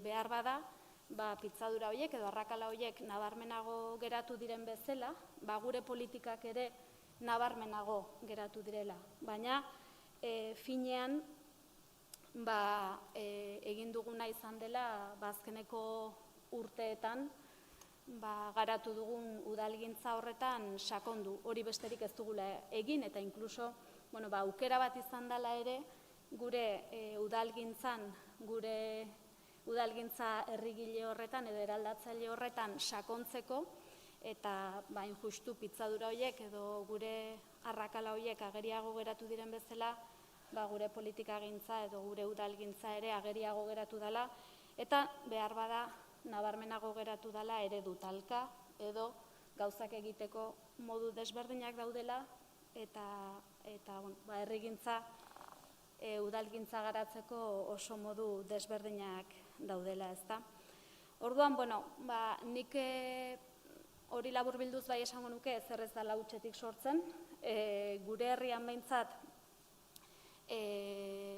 guk badaukagu erreferentzia bat, oso nabarmena, behar bada beste herri bakoitzak bere ibilbidea dauka, baina guretzako 2011 urtea bada aldaketa politikoaren urtea, eta aldaketa politikoak herrigintza, udalgintza ulertzeko moduari dagokionez aldaketa ikaragarria dakarrez. Gu 2011an gertatzen den aldaketa horretan, zuek 30 urtez gobernatutako herri bat izatetik, Bilduk gobernatzera, koalizioan, kasu guztietan, edo babesarekin, baina Bilduk gobernatzera pasatzen den herri bat gara, eta hor nolabait udalgintza ulertzeko eta egiteko modua bera bihurtzen da, nabarmen aldaketa horren ikur eta aldaketa horren nolabaiteko ikur, bai. Eta esango nuke, herrigintza ulertzeko, udalgintza egiteko modua aldatu den neurri berean, aldatu dela herritartasuna bera ere, ez? Herritarrak udalaren aurrean, instituzioaren aurrean kokatzeko modua bera aldatu dela. Eta beraz, hor badagoela nolabait, begirada sistemiko batetik badagoela elkarrelikatzen duen dinamika bat. Alegia, udalgintza ulertzeko modua aldatzen da, eta horrek eragiten du herritarra ere beste toki batean kokatzea eta beste instituzioarekiko beste harreman bat eraikitzea. Eta egia da, gure kasuan behintzat, COVID-a iristen denean guk dagoeneko ibilbide bat eginda dugula, udalgintza beste toki batean kokatzearekin batera herritarra ere beste toki batean kokatu duena, ez? Eta, bueno, pixka bat, baina barmendu nahiko nuke, azkeneko, ezakin ere ziduen hauteskunde buruz hitz egitea, baina, esan eta azkeneko agintaldi hau hasten den momentuan bai egindan politikagintza horren ondorioz eta egin den ibilbidearen ondorioz eta aurrera begira egin nahi den bidea nolabait laburbiltzeko, guk bai jasotzen genuen niretzako gero ere oso argigarria izaten ari den hauteskunde programan eskema bat, ez? Gure programa osoa laburbiltzen zuena, zeinetan horrelako tipula baten moduko, ez, kapak irudikatzen zituen eskema bat jasotzen genuen, zeinetan esaten genuen, ez? Azkenean bizitzak erdigunean jarriko dituen politikagintza bat egin nahi dugula, edo egiten ari garela, edo egitatik gatozela, baino eredu horretan sakondu nahi dugula. Bizitzak erdigunean kokatzearekin batera, pertsonen ongizatearekin zuzenki lotuta dagoela komunitate sena indartzea, eta gutasuna eta gutasun baten parte izateko aukera guztiok edukitzea eta pertenentzia bat edukitzea, eta gero, Ibaik aipatzen zuen ere, ze garrantzitsua den ingurune abegikor bat edukitzea, ingurune bat komunitate sen hori indartuko duena, bizitza duinari lagunduko diona eta alderantziz, ez? Nolabait bizitza duin horiek nola erlazionatzen diren eta komunitate hori nola erlazionatzen den ingurunearekin, guztia dagoela lotuta, eta beraz ulertzen dut eskema horren baitan lan egitetik gatozela, eskema horrekin lanean ari ginela, harrapatu gintuela pandemiak, eta horretan jarraitzen dugula, ez? Edozein kasutan, pixka bat baina barmendu nahiko nituzke, udalgintza herrigilean egin dugun ibilbide horretan, gure ustez, nire ustez, baina gure ustez, ze egia da nire posizioa ere aldaketa hori emandan momentutik gaur arte oso ezberdina izan dela. Momentu honetan alkate naizelako eta instituziotik ari naizelako, baina alkate izan arte ni ez naizelako instituzioan egon, eta beraz, eduki dezakedan ere begirada herritarrarena da, edo inguruan dagoen pertsona batena, baina ez instituzioko begirada. Nik bai esango nuke azken urte hauetan egindan ibilbide horren nolabait ezaugarri batzuk edo garrantzitsuak izan direla injustu gaur egun gauden tokian egoteko, ez? Nolabait herritarrekin eta eragileekin harremanak indartzeko estrategia eta borondate eta nahi garbi bat egon dela, herritarrekin eta eragileekin irizpideetan oinarritutako harremanak eraikitzeko nahi eta borondate garbi bat, gure eragileak eta gureak ez direnak, eta era horretako logikak alde batera utzi eta eragile ezberdinak sekula elkarrekin lan egin ez duten eragileak ere eta herritarrak ere elkarren ondoan jartzeko dinamikak bereziki sustatzea. Eta gero, ikaragarri egin dana izan da azkeneko urte hauetan herritarrekin eta eragileekin lanean jarduteko espazioak zabaldu, izan prozesu puntualen bidez edo izan lanerako logika iraunkorrago batzuekin, ezta? Eta honek guztiak gaur egungo begiradatik kasik obioa dirudi, edo oso zabalduta egon daitezken logikak dira, baina egia da urte gutxitan edo urte gutxian ikaragarrizko saltoa eman dela gure herrian eta paradigma aldaketa oso nabarmena dela, ez? Eta, adibide bat edo beste ematearren, bai esango nuke, azkeneko urteetan, adibidez, jai bat, zorde bat bera sortzea, zeinetan oso logika ezberdinetan eta oso ikuspegi ezberdinetan funtzionatu duten eragileak, lehendabizikoz elkarrekin jartzea ahalbidetzen da, horrek sortzen duen komunitatearen sensazioa eta gutasunaren bizipena oso ezberdina da, baina askotariko kontseiluak osatu dira edo espazio egonkorrak sortu dira azkeneko urteetan,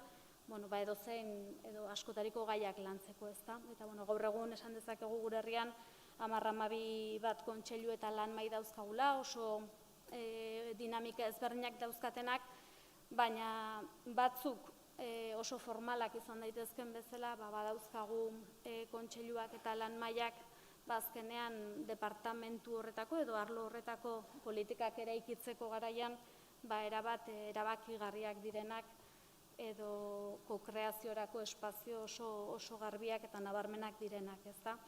Edo prozesu oso zabalak jende asko biltzeko aukera eman dutenak ere azkeneko urteetan egin dira lehendabizikoz, ezta?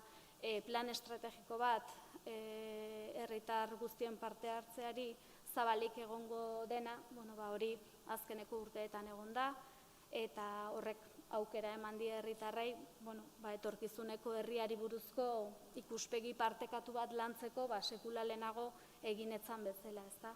Eta gure kasuan, partaidetza zabalari buruz hitz egiten dugunean, adibidez plan estrategikoan 700 gora lagunek parte hartu zuten, edo adibidez gazte planaren diseinuan 0 eta 30 urte arteko tramo zabal horretan egintzan prozesuan 600 lagunek, gazte eta aurrek baino gehiagok parte hartu zuten. Orduan, era honetako gauzak bai izan dira azken urteetako ibilbidearen nolabait mugarri edo esango nuke. Bigarren puntu bat nabarmendu nahiko nukeena pixka bat gure udalgintza egiteko garaian garrantzitsua izan da nolabait esaten nuena, herritarren ekimenari, ekarpenari, proposamenei bide emateko aukerak sortzea, eta hor bai nabarmendu nahi nuke gauza bat dela proposamenak egiteko eta iritzia emateko aukera izatea, eta beste bat dela nolabait elkarrekin proiektu osoak definitzeko eta eraikitzeko espazioak sortzea. Eta lanketa adostu eta partekatuetara iristea, ez bakarrik nolabait proiektuaren diseinu fase batean, baizik eta proiektu bat diseinatzetik harago, proiektu horren garapenean ere nolabait eragileekin harremana eta eragileekin espazio partekatuak mantentzea. Eta uste dut horren erakusle oso garbia dela aurreko agintaldian zehar landu zen Errenteriako emakumeen etxearen prozesua, agintaldi batean proiektua definitzeko prozesua egin eta etxea bera gauzatzera iritsi zen, baina gaur egun ere etxea berak nolait prozesu hartan parte hartu zuten emakumeek jarraitzen dute gaur egun ere etxeari binkulatuta eta etxeari dagozkion erabakietan implikatuta eta erabaki partekatuak hartuz, ezta. Eta gero bestetik, pixka bat hitz egiten dugunean herritarren ekimenari eta proposamenei bide emateari buruz garrantzitsua dena da ere, eta guk behintzat balioan jarri nahi izaten duguna da nolabait eragilei protagonismoa aitortzea eta nolabait politika publiko bihurtutako ekimen asko eta askoren atzean ekimen soziala dagoela hori nabarmen uztea, ezta.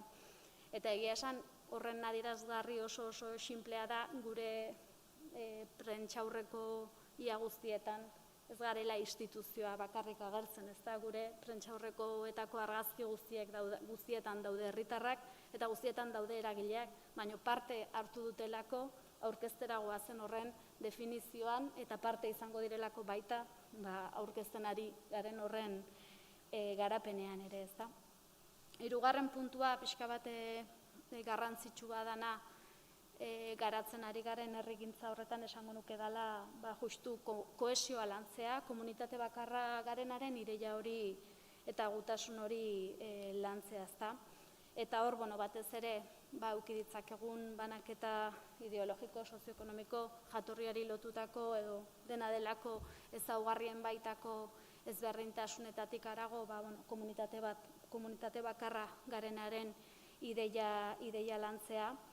Eta baita, nolabait, komunitate bakarraren ideia horretan sakonduz, nolabait, elkartasuna, justizia soziala premia gehien dutenen beharrei erantzuteko logikak eraikitzea, ezta? Eta hor guk, uste dut gure politika guztien oinarrian badagoela ideia bat, hori ere saiatzen garena transmititzen, eta da guztion ongizatea azkenean oso baldintzatuta dagoela gutxien duten haiek edo behar handien duten hoien ongizateen baitakoa dela, ez? Guztion ongizatea eta hori oso garbi edukitzea, eta baita nolabait arazo individualetatik arazo sozialetara bidea egiteko baldintzak sortzea, azkenean arazo horiek kolektibo bihurtzen ditugun neurrian gai izango garelako ere erantzun kolektibo eta publikoak emateko, ezta? Eta uste dut horren adibide izan daitezkela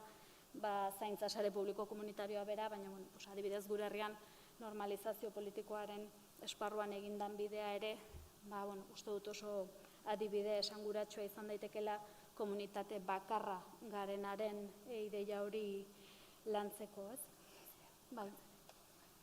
Bai, eta laugarren ezaugarri bat edo, jaso nahi nuen nolabait gure udalgintza herrigilearen ezaugarri dela dena ere. Pixkat maila politikoan lankidetza eta adostasuna lantzea beti ere edukiek ahalbidetzen dutenean eta adostasun marko berriak eraikitzeko, ez? Eta uste dut, honek laguntzen duela baita herritarrei transmititu nahi diegun komunitate bakarrizatearen logika horretan diskursotik harago edo esaten dugunetik harago ahalbidetzen duelako praktikan hori ikustea, ezta. Eta pixka bat hau esan da, hainbat ondorio edo gogoeta bai aipatu nahi nituzke laburbilduz esan dudana. Alde batetik, lehen hasieran nabarmendu dudan ideia hori, ezta, udalgintza berri batek, udalgintzari buruzari garenean, udalgintzan instituzioa dago, udalgintzan komunitatea dago, edo herritarrak daude, eta azkenean sistema baten modura funtzionatzen dutela, eta bateak bestearengan eragiten duela, ez? Eta gugan instituzioan herrigintzak eta herri eragileek eragin dezaketen bezala, guk udalgintzatik ere egiten dugun horrek herritartasun berri bat eraikitzen laguntzen duela, ez? Eta hor badagoela elkarrera egite bat, eta elkar evoluzionatze bat, oso interesgarria dena eta balioan jarri nahi nukeena. Bai nabarmendu nahiko nuke baita askotan guk ikusi dugunagatik udalek sustatutako prozesuek eta espazioek ahalbidetzen dutela jendea artikulatzea, bai?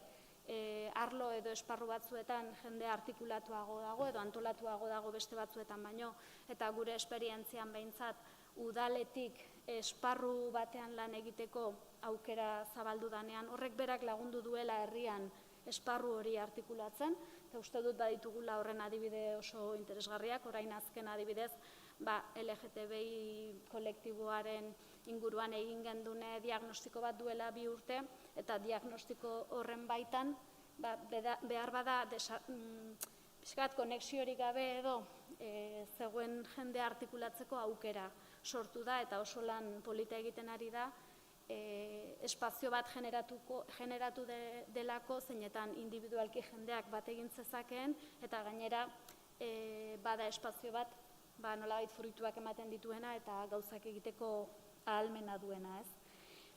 Esango nuke asko daukagula herri partaidetzari dagokionez, asko daukagula esploratzeko, pixkat ausente asko dauzkagulako, eta ezin dugula konformatu gaur egun nolabait daukagun irismenarekin, bai? ausente asko daukagu eta asmatu behar ditugula moduak pertsona hoien gana iristeko eta hoiek binkulatzeko eta parte sentitu daitezen. Baita ere esatea publikoa dena, instituzionala denaz harago doala, eta hori oso ideia importantea dela, eta azkenean publikotzat ulertu behar dugula instituzionala eta komunitarioa den guztia eta lankidetza horretatik eraiki daitekeena.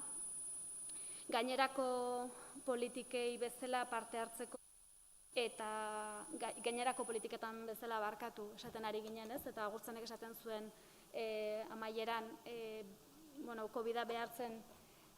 COVID-ak behartu gaitu, ez? Gure politika guztiak rebisatzera, berrerabakitzera, berrasmatzera guztia, eta uste dut ere parte hartzearen eremuan eta parte hartzeko espazioak eta harremanak artikulatzeko garaian pentsatu beharko ditugula modu berriak.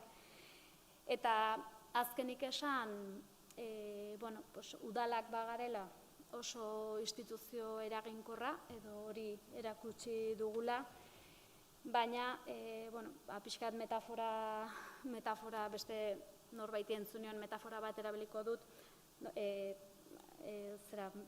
pixkat hiriak edo herriak bagarela erraldoi politikoak, nolabait herritarrak udalera jotzen duelako dauzkan arazoak planteatzeko garaian, baina gero instituzionalki oso motz geratzen garela, ez? Bai eskumenak batzutan mugatuta dauzkagulako, eta baita ere finantziazioari dagokionez beti azkenak garelako, ez da? Eta orduan, nabarmentzea eragile hain garrantzitsua garen neurrian, ez? Herritarrarentzako hain eragile garrantzitsua garen neurrian, ze garrantzitsua den udalak izatea autonomia eta izatea finantziazio potente bat, ez? Eta honetan utziko dut.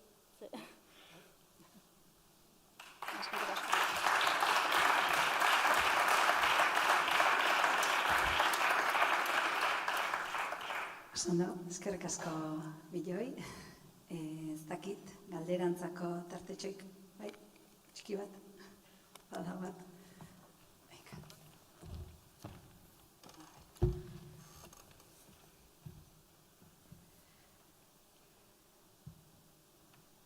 Bueno, ez du jartzen norentzat, orduan, nahi dizuenak erantzun. Galdetzen du, protokoloetan dauden bai horiekin ze lankidetza izan duzue udalok eskolekin, kanpo espazioena zehazki? Protokoloetan? Bai. Dauden bai horiekin ze lankidetza izan duzue udalok eskolekin?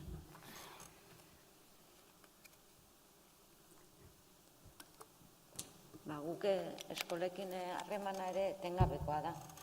Egia da, ikasturte hasieran egoera udala eta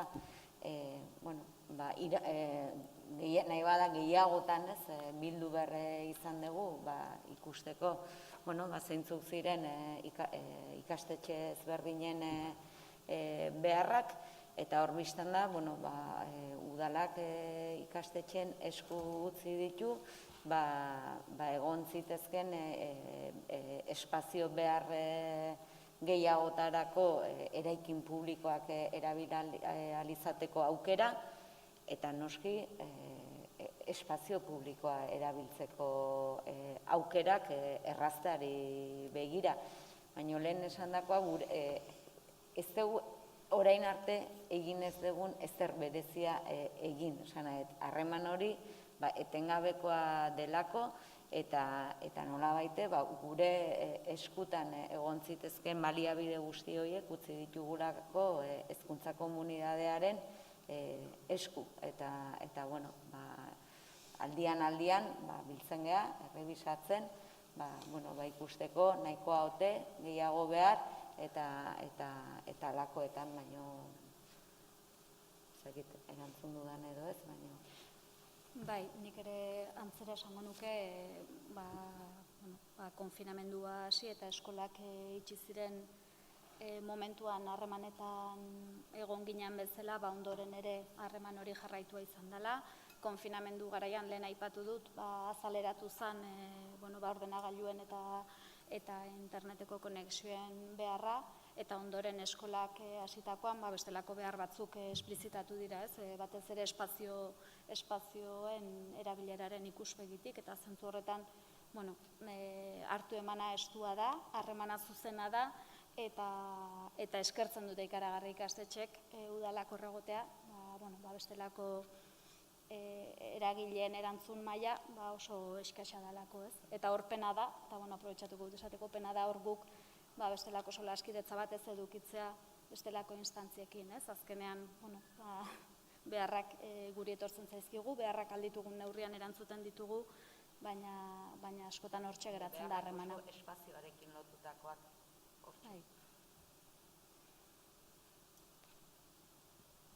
Oso ondo. Hemendik, galderarik? Ja, oztuta gau.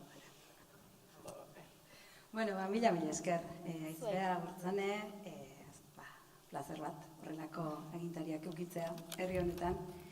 Eta, honekin amaiera emango diogu streaming bidezko zuzeneko emanaldi horri. Eskerrik asko, pantallaz bestalde ontzeaten guztioi, eskerrik asko baita ere eta puntuko lagunei, posible indezuelako emanaldi hau hain ondo jutea.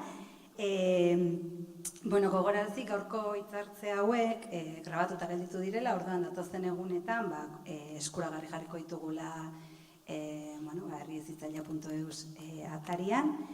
Eta guri dagokigunez, atxeden alditxo bat hartuko dugu, 21 minutu, 12:20 atzeatuko dugu dinamikarena. Orduan, zer? 12:20. Baina, bintzat, bueltatzeko ez joteko oso urrutira, gero talde dinamikarena ere interesgarria izango delako, eta bukaeran, familia argazkia aterako dugulako, bai? Gaur ez gaude denok, baina, gero komunikabideeta eta pasako dugu zerrenda osoa, baina, sustatzen nahi gehan herrizitzaileen sare horren familia argazkia ateratzeko aprobetxatuko dugu, bale? Bota Jose Mari.